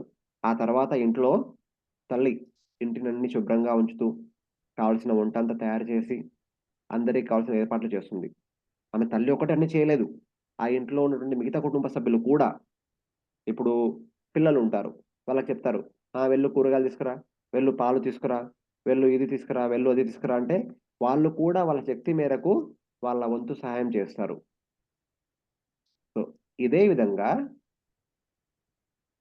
ఈ యొక్క సృష్టినంతటిని సృష్టించేది, పాలన పోషణ చేసేది, అంతరింపజేసేది అంతా కూడా భగవంతుడే అయినప్పటికి కూడా, ఆ సృష్టిలో ఉన్నటువంటి సకల దేవతలందరూ కూడా వాళ్ళ వాళ్ళ శక్తి మేరకు, వాళ్ళ వాళ్ళ సహాయాన్ని సమకూరుస్తారు.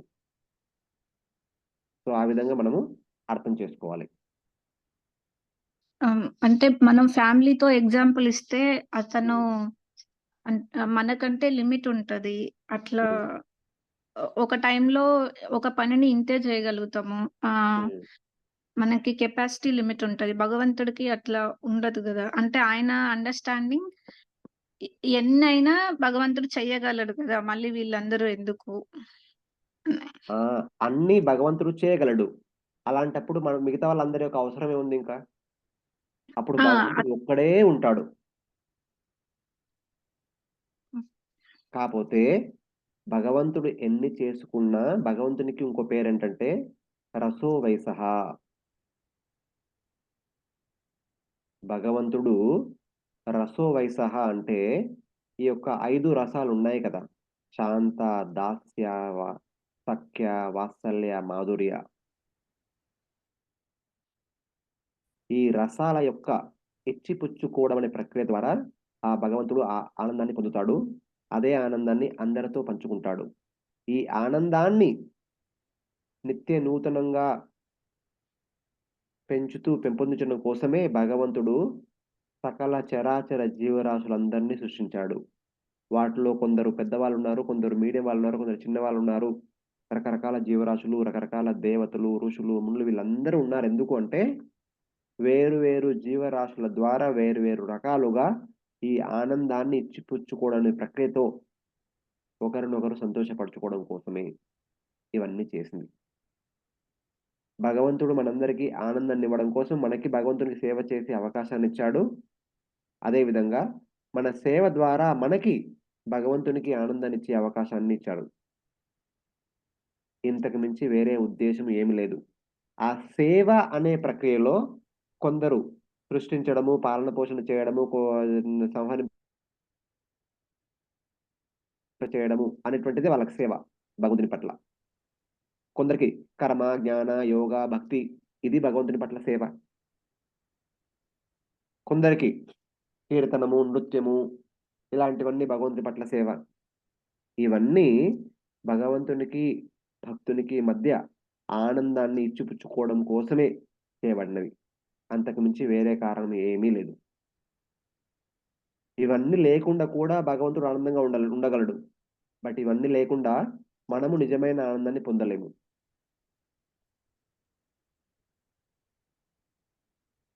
మనము అనేటువంటి దాంట్లో బ్రహ్మదేవుడు, శివుడు వరకు ఉన్నారు. వాళ్ళందరికీ కూడా నిజమైన ఆనందము ఎప్పుడైతే వాళ్ళు చేయాల్సినటువంటి ధర్మాలని భగవంతుని సేవ రూపేణ చేస్తారో, అప్పుడే వాళ్ళు నిజమైన ఆనందాన్ని పొందుతారు. అదే విధంగా మనం కూడా. ఏ విధంగా అయితే కుటుంబంలో కుటుంబ సభ్యులందరూ వాళ్ళు చేయాల్సిన పనులన్నిటిని సక్రమంగా చేస్తే వాళ్ళందరూ ఒకరికొకరు ఆనందాన్ని ఇచ్చిపుచ్చుకొని అందరూ సంతోషంగా ఉండే అవకాశము ఉంటుంది. ఇప్పుడు అందరూ ఒకటే మాట అన్నారనుకోండి. "నువ్వు అన్నీ చేసుకోగలవు కదా! నువ్వే చేసుకో" అంటే ఆయన చేసుకోగలడు కుటుంబ పెద్ద. అప్పుడు మిగతా వాళ్ళ పరిస్థితేంటి? సో, అంటే ఇప్పుడు ఫ్యామిలీస్‌లో గూడా ముందులాగా లేదు గదా! ప్రభుజీ ఎవరికి వాళ్ళు అందుకే ఇప్పుడెవరు ఆనందంగా లేరు. ఇప్పుడు అన్నీ డిసింటిగ్రేటెడ్ ఫ్యామిలీస్ అయిపోతున్నాయి. నా ఇష్టం వచ్చినట్టు ఉండకపోతే నేను సెపరేట్‌గా ఉంటానని చెప్పేసి చాలా త్వరగా ఈ రోజుల్లో అందరూ విడాకులు తీసుకోవడము, అట్లా ఎవరికి వాళ్ళుగానే ఉండుండడము, వాళ్ళేదో ఆనందంగా ఉంటున్నారని అపోహలో ఉంటున్నారు. ఇప్పుడే మనం అనుకున్నాం గదా! నిజమైన ఆనందము ఆత్మకి తత్సంబంధమైన కార్యక్రమాలు చేసినప్పుడే ఆత్మకి ఆనందం ఉంటుంది. అలా కాని పక్షంలో ఏదో ఆనందం ఉంది అనే అపోహలో మాత్రమే జీవిస్తారు కానీ నిజమైన ఆనందాన్ని పొందలేరు. యాక్చువల్‌గా ఇలాంటి ప్రశ్నలు ఎందుకొస్తాయంటే, ఒక స్వామి యొక్క స్వామిత్వాన్ని స్వీకరించొద్దు అనేటువంటి అపోహ మనలో ఎప్పుడైతే ఏర్పడుతుందో, అప్పుడే ఇలాంటి ఆలోచనలు మనలో వస్తాయి. ఎందుకంటే, మనము చాలా వరకి చిన్నప్పటి నుంచి మనం చదివే చదువులకి ఆ యొక్క విధేయత అనే భావాన్ని ఆ భావానికి మనం దూరం అవుతూ ఉన్నాము. ఈ రోజుల్లో మోడర్న్ ఎడ్యుకేషన్‌లో ఆ విధేయత అనే భావాన్ని మన నుంచి దూరం చేస్తున్నారు.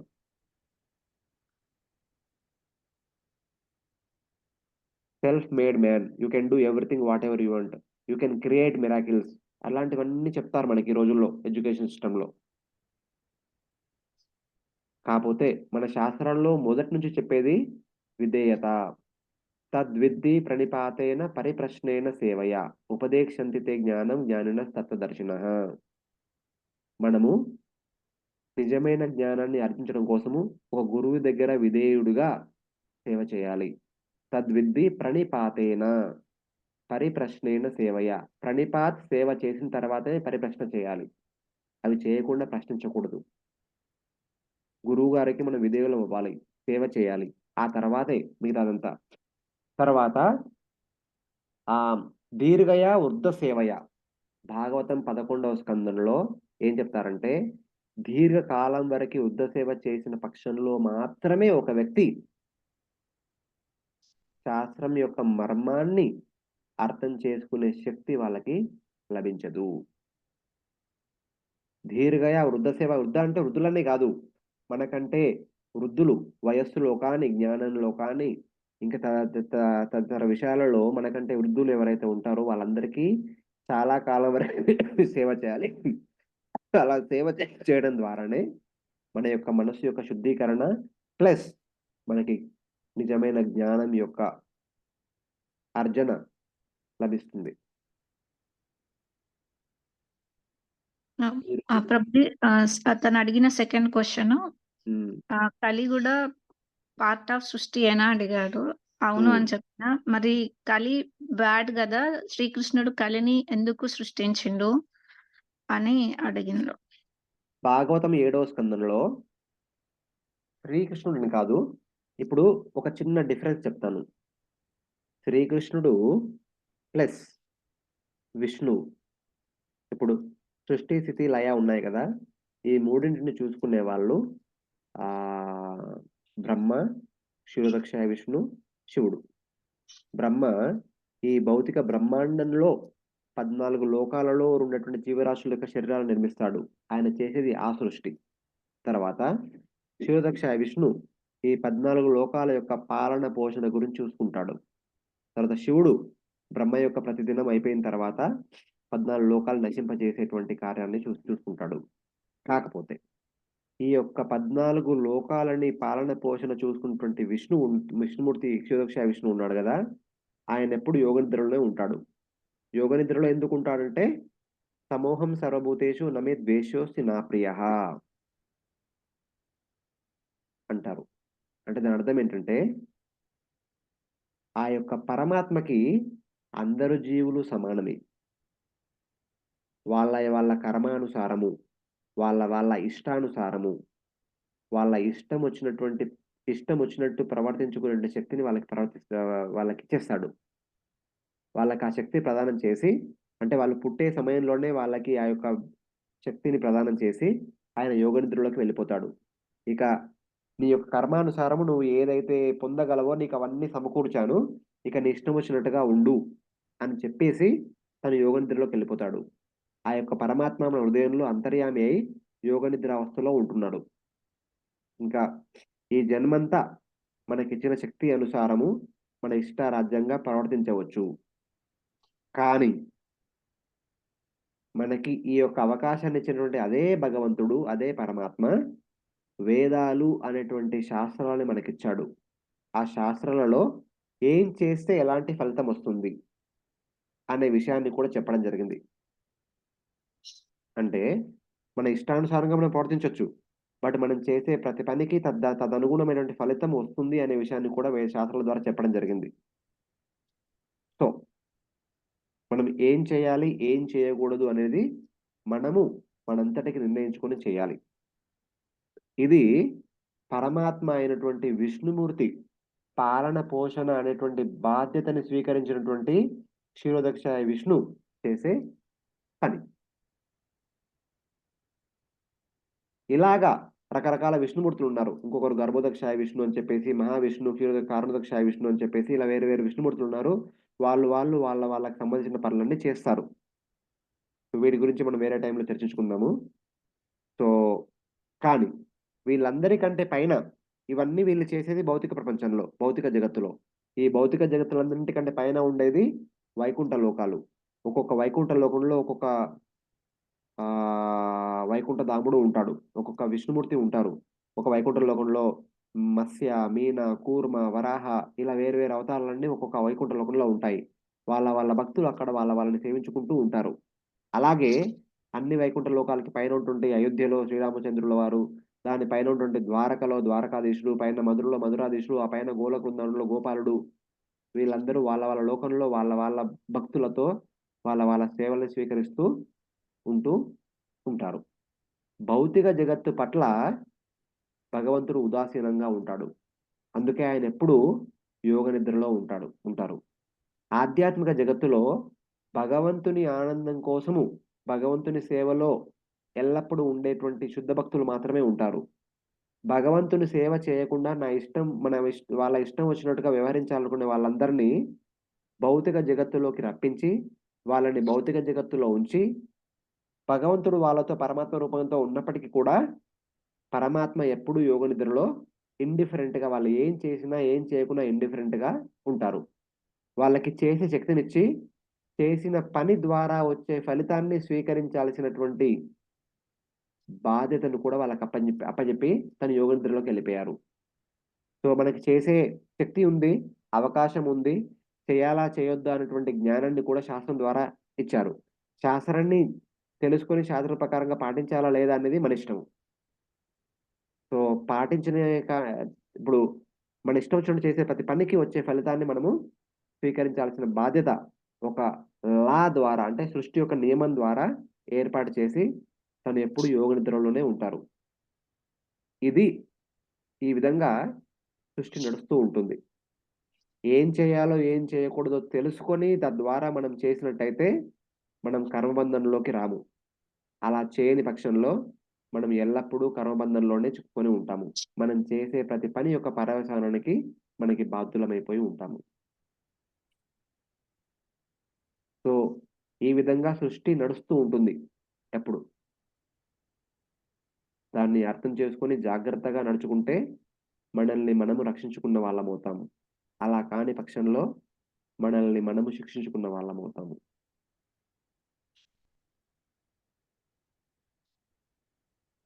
అంటే సృష్టి జరిగినప్పుడు కలికి ఆ! కూడా చెప్తున్నాను. గుడ్, బ్యాడ్ అని ఏం ఇప్పుడు లేదు. ఆ!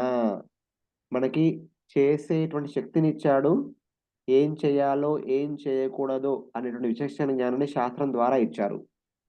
కాపోతే కొన్ని సమయాల్లో కొందరు వ్యక్తులు భాగవతం 7వ స్కందంలో ఏం చెప్పారంటే, సత్యయుగము, త్రేతాయుగంలో అందరూ విధేయులై ఉంటారు. ఆ సమయంలో సత్వగుణము ప్రబలంగా ఉంటుంది. అందరూ సత్వగుణులై వాళ్ళు చేసే ప్రతి పనిని భగవంతుని సేవ రూపేణ చేస్తారంట. ద్వాపర యుగంలో అటా ఇటా కన్‌ఫ్యూజన్‌లో ఉంటూ, రజోగుణంలో ఉంటూ చాలా వరకి వాళ్ళ స్వయిష్టానుసారము వాళ్ళ స్వానందం కోసం చేయాలనుకుంటారు. బట్ కొన్ని సేవ రూపేణా కూడా అర్పించడానికి ప్రయత్నిస్తారు. మధ్యగా రజోగుణంలో ఉంటారు. కలియుగం అనేటువంటి కలియుగంలో చాలా వరకి వ్యక్తులు తమోగుణంలో ఉంటూ శాస్త్రానికి వ్యతిరేక దిశలో వెళ్ళాలని అనుకునే వాళ్ళే ఉంటారు. అలాంటి వ్యక్తుల కోసము అలాంటి అవకాశాలను కల్పించేదే కలియుగము. మెజారిటీ మాత్రమే, అందరూ కాదు. మెజారిటీ మాత్రమే అలా ఆలోచిస్తారు. అలాంటి వాళ్ళకి తమోగుణ ప్రధానమైనటువంటి కార్యాలన్నీ, తమోగుణమైనటువంటి వాతావరణాన్ని కల్పించే అవకాశాన్ని కల్పించేటువంటి వ్యక్తి ఈ కలియుగ పురుషుడు. కలి అనేటువంటి కలి పురుషుడు. కలియుగ నేత అని చెప్పొచ్చు. ఎందుకంటే మనం అప్పుడే అన్నాము. పరమాత్మ యోగ నిద్రలో ఉన్నాడు. మనకన్నీ సమకూర్చున్నాడు. ఆయన ఇండిఫరెంట్‌గా యోగ నిద్రలోకెళ్ళిపోయాడు. ఇక మీ ఇష్టం వచ్చినట్టు ఉండండి అని చెప్పేసి. కలియుగంలో చాలా మంది శాస్త్రానికి వ్యతిరేక దిశలో వెళ్ళాలనుకునే వాళ్ళే ఉంటారు. కాబట్టి కలి వాళ్ళందరికీ తత్సంబంధమైన అవకాశాలని కల్పిస్తూ ఉంటాడు.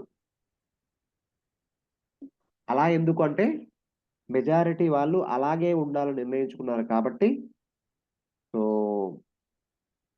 భగవంతుడు తత్సంబంధమైనటువంటి సౌకర్యాలను కల్పించే బాధ్యత కలికి ఇచ్చాడు. కలి పురుషునికి ఇచ్చాడు.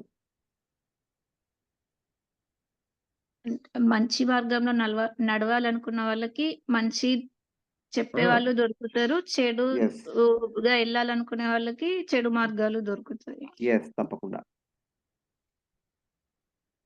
తమో థాంక్ యూ గుణంలో ఉన్నటువంటి వ్యక్తులు ఈ యొక్క చెడు మార్గంలో వెళ్ళేటువంటి అవకాశాలని కల్పించే బాధ్యత కలిగిచ్చారు. కలి తీసుకుంది. అయినప్పటికీ ఈ తమో గుణ ప్రధానమైనటువంటి కలియుగంలో ఉన్నప్పటికి కూడా సన్మార్గంలో వెళ్ళాలనే వ్యక్తులకి మార్గదర్శనం చేయడం కోసము మనకి గురువులు, శాస్త్రాలు, సాధువులు, భగవంతుని యొక్క పలు అవతారాల గురించి లీలలు ఇవన్నీ ఉన్నాయి. వీటి శరణు తీసుకుంటే మనం సన్మార్గంలో వెళ్తాము. వాటిని పక్కన పెట్టేసి మన ఇష్టానుసారం వెళ్ళాలనుకుంటే దుర్మార్గంలో వెళ్ళడానికి కూడా మనకి ఎన్నో అవకాశాలు కల్పిస్తాడు. Thank you Prabhuji. Hare Krishna. Thank you. Meena Mataji?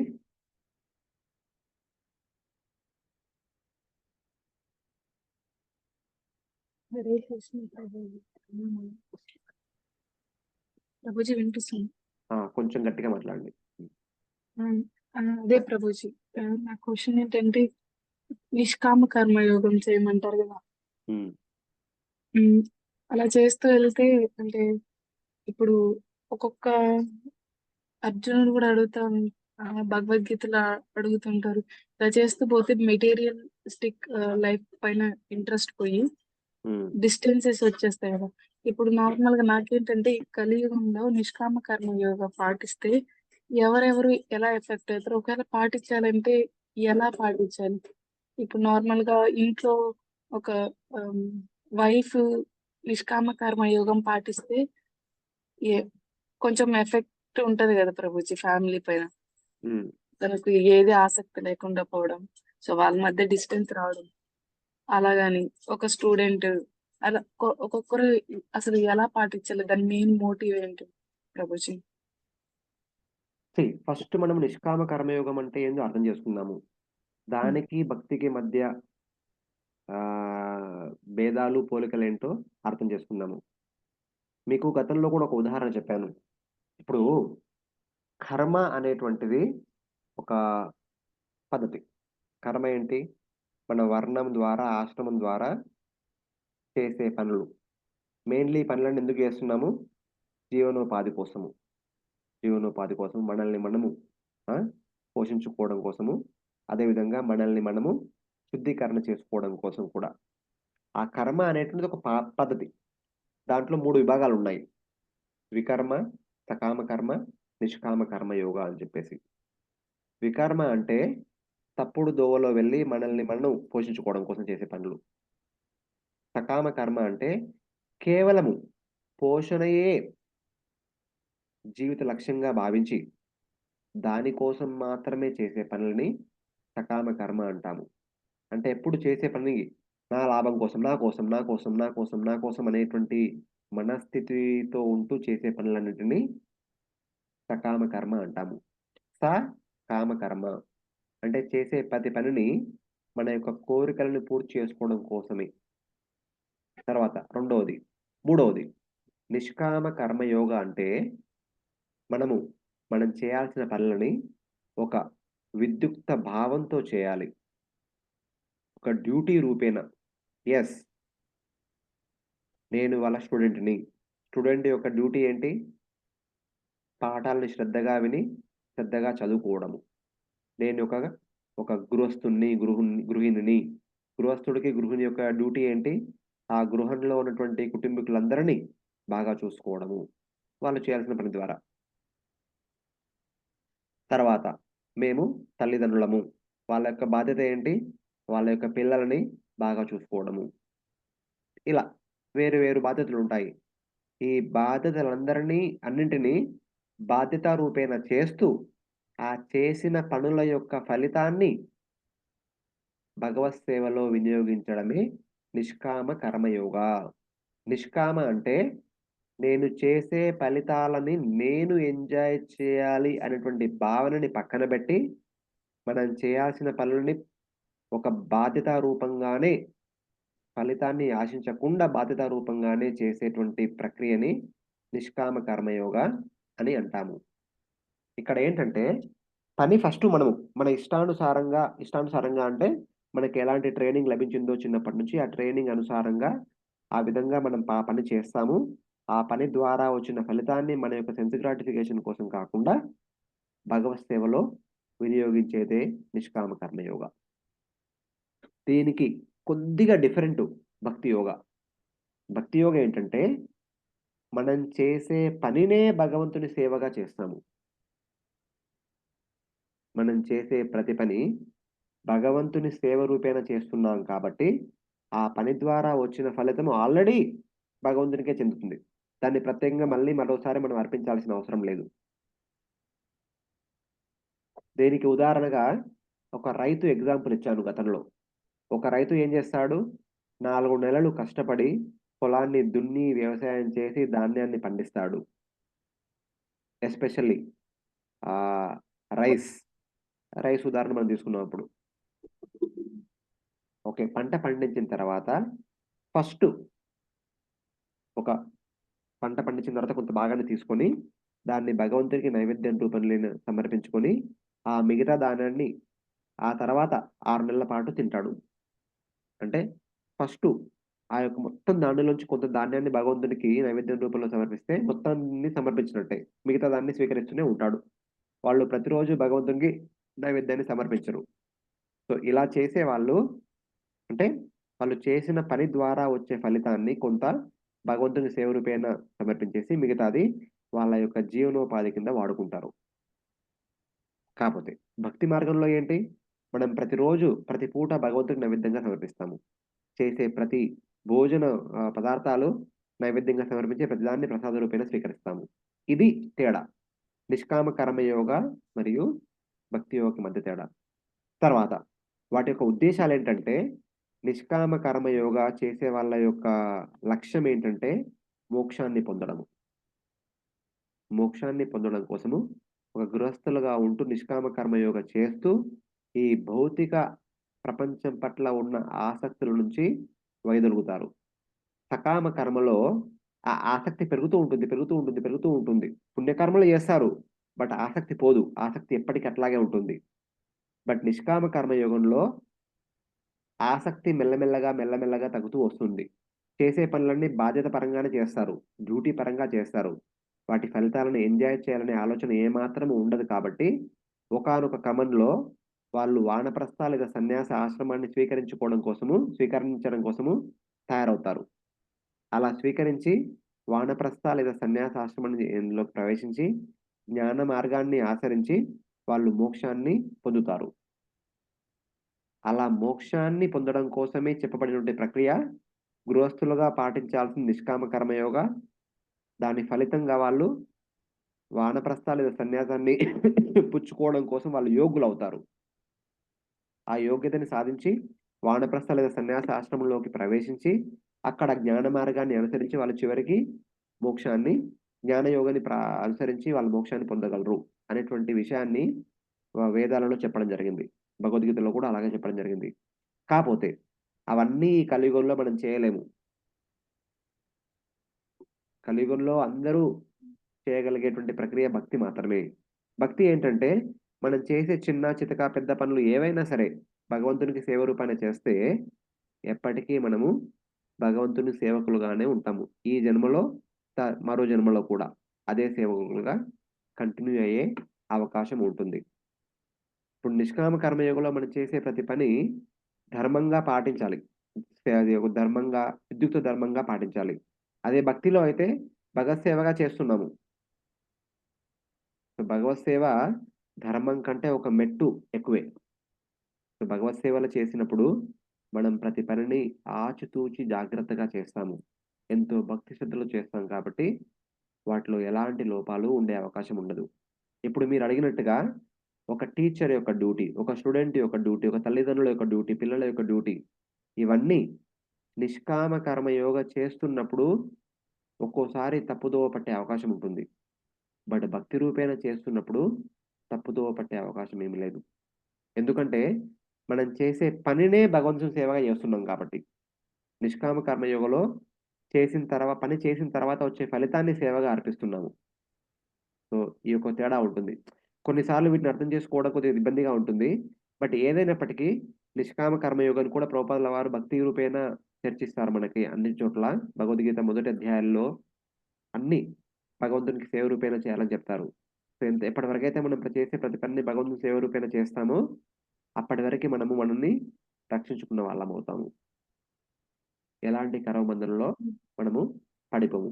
ఇప్పుడు తల్లిదండ్రులు వాళ్ళ పిల్లల్ని చూసుకునే బాధ్యత భగవంతునికి సేవ రూపేణ చేయాలి. పిల్లలు వాళ్ళు చదవాల్సిన చదువుల్ని భగవంతునికి సేవ రూపేణ చేస్తే వాళ్ళు ఎప్పుడు కూడా ఆ యొక్క చేసే సేవలో ఒక షార్ట్ కట్‌లను చూడరు. అరే! ఇది భగవంతుడి కోసం చేస్తున్నాం కాబట్టి కరెక్ట్‌గా చేయాలి, బాగా చేయాలి అనేటువంటి భావంతో చేస్తారు. సో, ఆ విధంగా ప్రతి ఒక్కరూ వాళ్ళు చేసే ప్రతి పనిని ఎంతో శ్రద్ధతో, భక్తితో భగవంతునికి సేవ రూపేణ చేసినట్టయితే ఎలాంటి తప్పు దొర్లే అవకాశం చాలా తక్కువ వరకు ఉంటుంది. హరే కృష్ణ. ప్రభుజీ హ్మ్. ఓహ్! ఇప్పుడు ఇలా అనుకోని చేసినప్పుడు అంటే స్టూడెంట్ స్టడీస్ అయిపోయిన తర్వాత వచ్చే ఛాన్సెస్ ఇవేవి ఎక్స్‌పెక్ట్ చేయకుండా ఏదొస్తే అది భగవత్ ప్రసాదంలా తీసుకుంటారా ప్రభుజీ? సో, అలా అని కాదు. ఏదొస్తే అదని కాదు. ఇప్పుడు హ్మ్. ఒక పని చేస్తున్నప్పుడు ఆ పనిని కరెక్ట్‌గా చేస్తే ఫలితం ఆటోమేటిక్‌గా వస్తుంది. ఇప్పుడు ఒక హ్మ్. స్టూడెంటు ఒక ఇంజినీరింగ్ కాలేజ్‌కెళ్తాడు. ఎందుకోసము? ఇంజినీర్ అవ్వాలని కదా! హ్మ్. కాలేజ్‌కి వెళ్లి ప్రాపర్‌గా చదివితే తప్పకుండా అవుతాడు. అలా అవుతాడో లేడో అనే సంశయము వచ్చే అవకాశమే లేదు. ఓహ్! అలాంటి ఓకే. సంశయం హ్మ్. ఎప్పుడొస్తుంది? సరిగ్గా చేయనప్పుడు. హ్మ్. భక్తి అంటేనే సరిగ్గా చేయడము.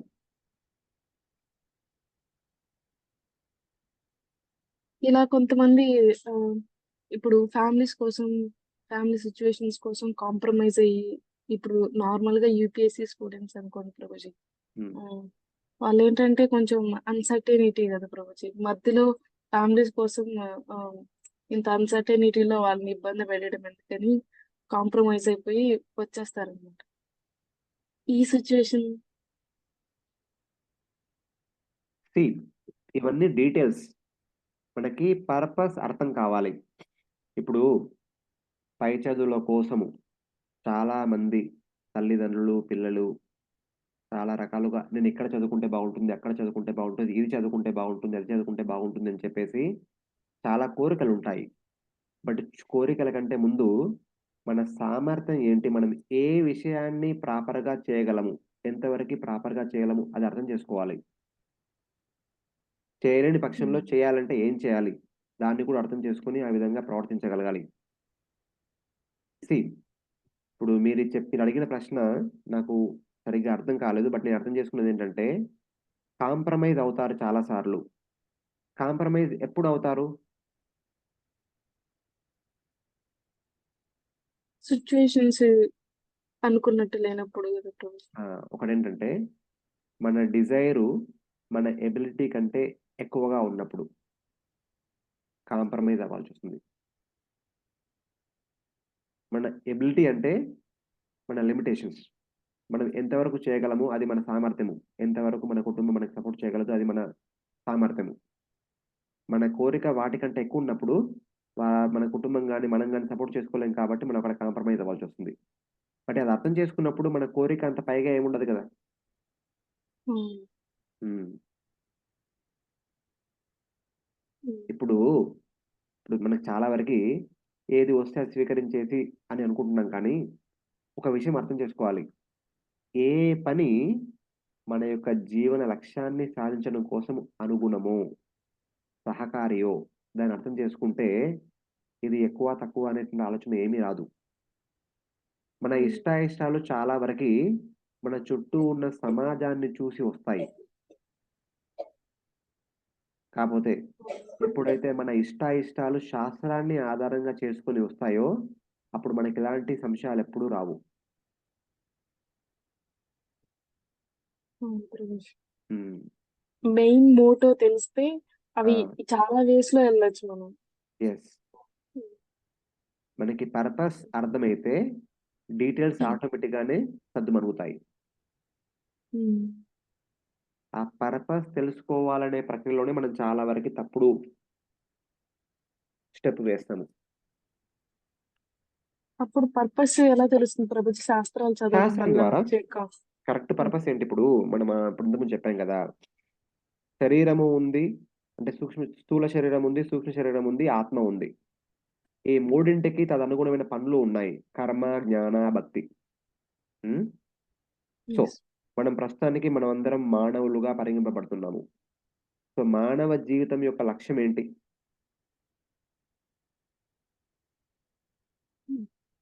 అది మనకి చెప్పేవాళ్ళు శాస్త్రము. శాస్త్రం ఏమంటుంది? సంహో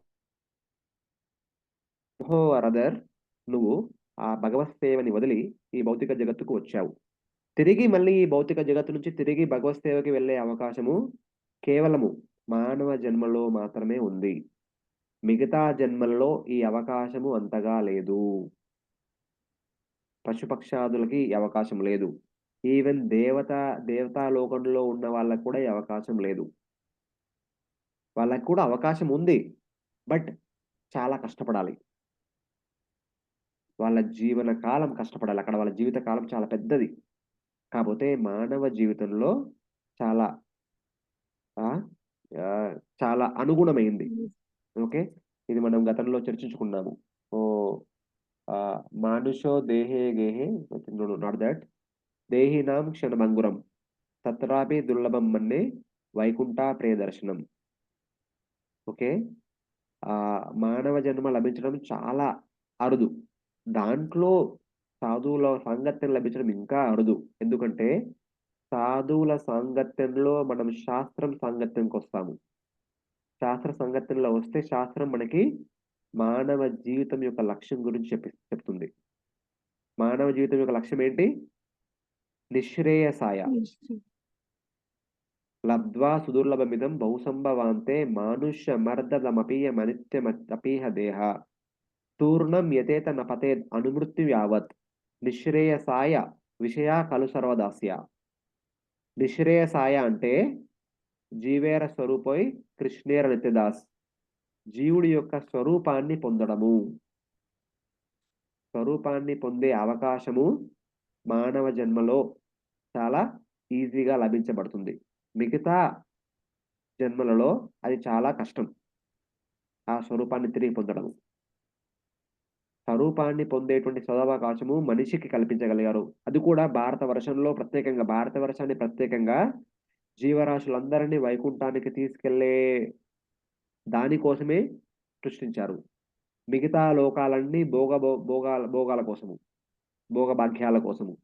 భారతవర్షము కేవలము భగవద్భక్తి పాటించి భగవద్ధామానికి వెళ్ళడం కోసము కావలసిన అవకాశాలన్నీ కల్పించడం జరిగింది భారతవర్షంలో. అందుకే భగవంతుడు పలుమార్లు భారతవర్షంలో అవతరిస్తాడు. భారతవర్షంలోని శుద్ధపక్షులు పలుమార్లు వస్తారు. భారతవర్షంలోనే వ్యాసదేవుల ద్వారా మనకి నానా గ్రంథాలు, నానా శాస్త్రాలన్నీ ఇవ్వడం జరిగింది.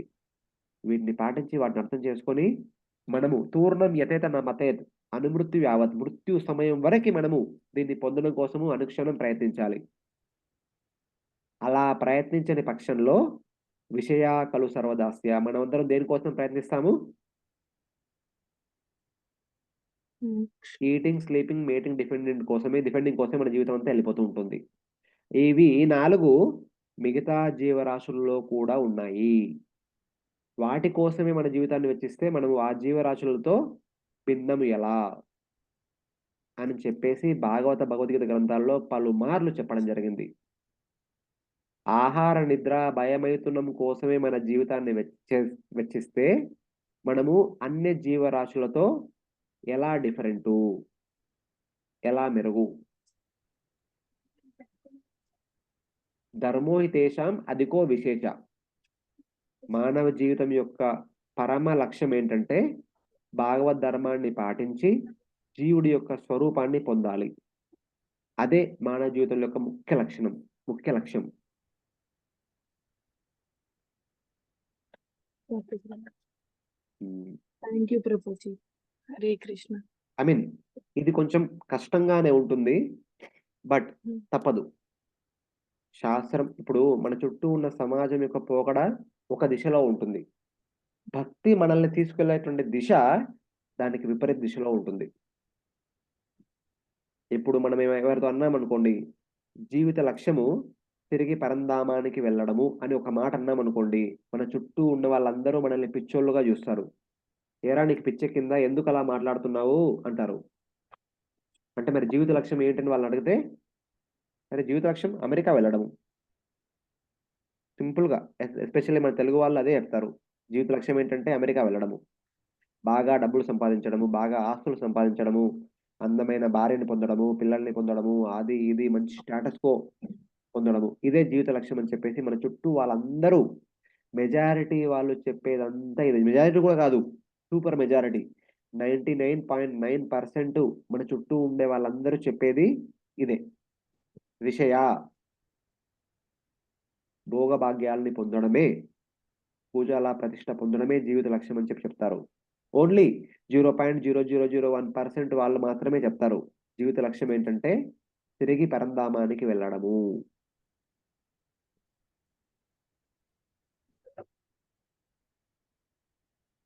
అలా వెళ్ళడానికి ఏం చేయాలో అది చేసినప్పుడు మాత్రమే పరంధామానికి వెళ్ళగలము.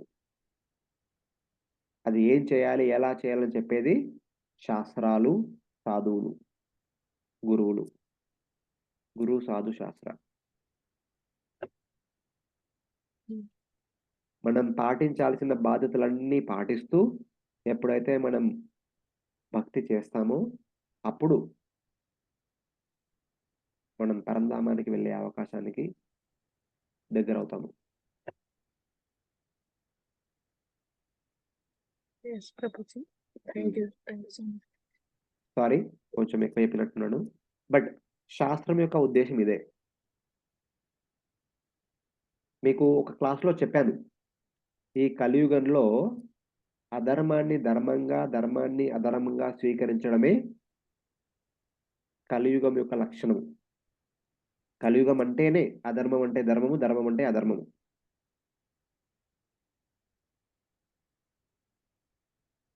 ఏది చేయాలో అది చేయరు, ఏది చేయకూడదో అది చేస్తారు కలియుగంలో.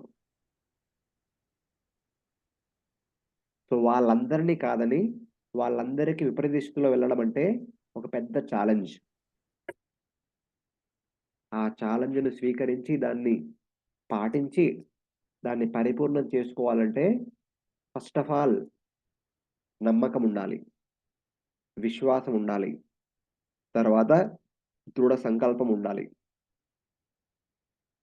ఈ 3 ఉండాలి. ఎందుకంటే మనం నమ్మకంతో ఆరంభిస్తాము, ఆరంభించిన తర్వాత మధ్యలో ఎన్నో ఆటంకాలు రావచ్చు.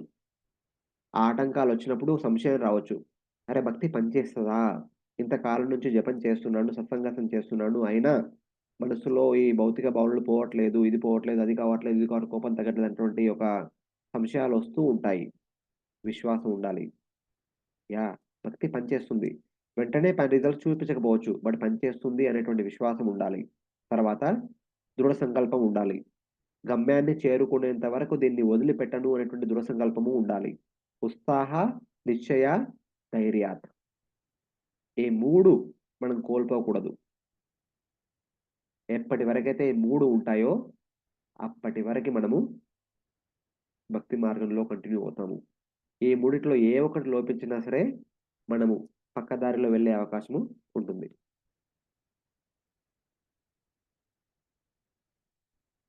చాలా కష్టమండి. మీరు తప్పు కాదు, నేను చెప్పేది నిజమే. ఈ కలియుగంలో మన చుట్టూ ఉన్నటువంటి ఆధునిక ప్రపంచంలో మన జీవిత కాలం భక్తి పాటించాలంటే చాలా కష్టము. ఎందుకంటే భక్తి అంటేనే ప్రపంచ పోగడకి విపరీత దిశలో వెళ్ళేటువంటి పద్ధతి. మన చుట్టూ ఉండే వాళ్ళందరూ మనల్ని హేళన చేస్తారు, గేల చేస్తారు, మనకెప్పుడు చాలా ఏమంటారు? ఆటంకాలు కల్పిస్తారు. తర్వాత మనం చేసేది కరెక్ట్ కాదని చెప్పేసి ప్రతి వాళ్ళు ప్రూవ్ చేయడానికి ముందుకొస్తారు. బట్ అయినప్పటికీ దీనినే మన జీవితంగా భావించి అదే మార్గంలో వెళ్ళాలంటే ఎంతో ధైర్యం కావాలి. అలా ధైర్యంతో ముందుకెళ్ళిన వాళ్ళు మాత్రమే సఫలమవుతారు. హరే కృష్ణ.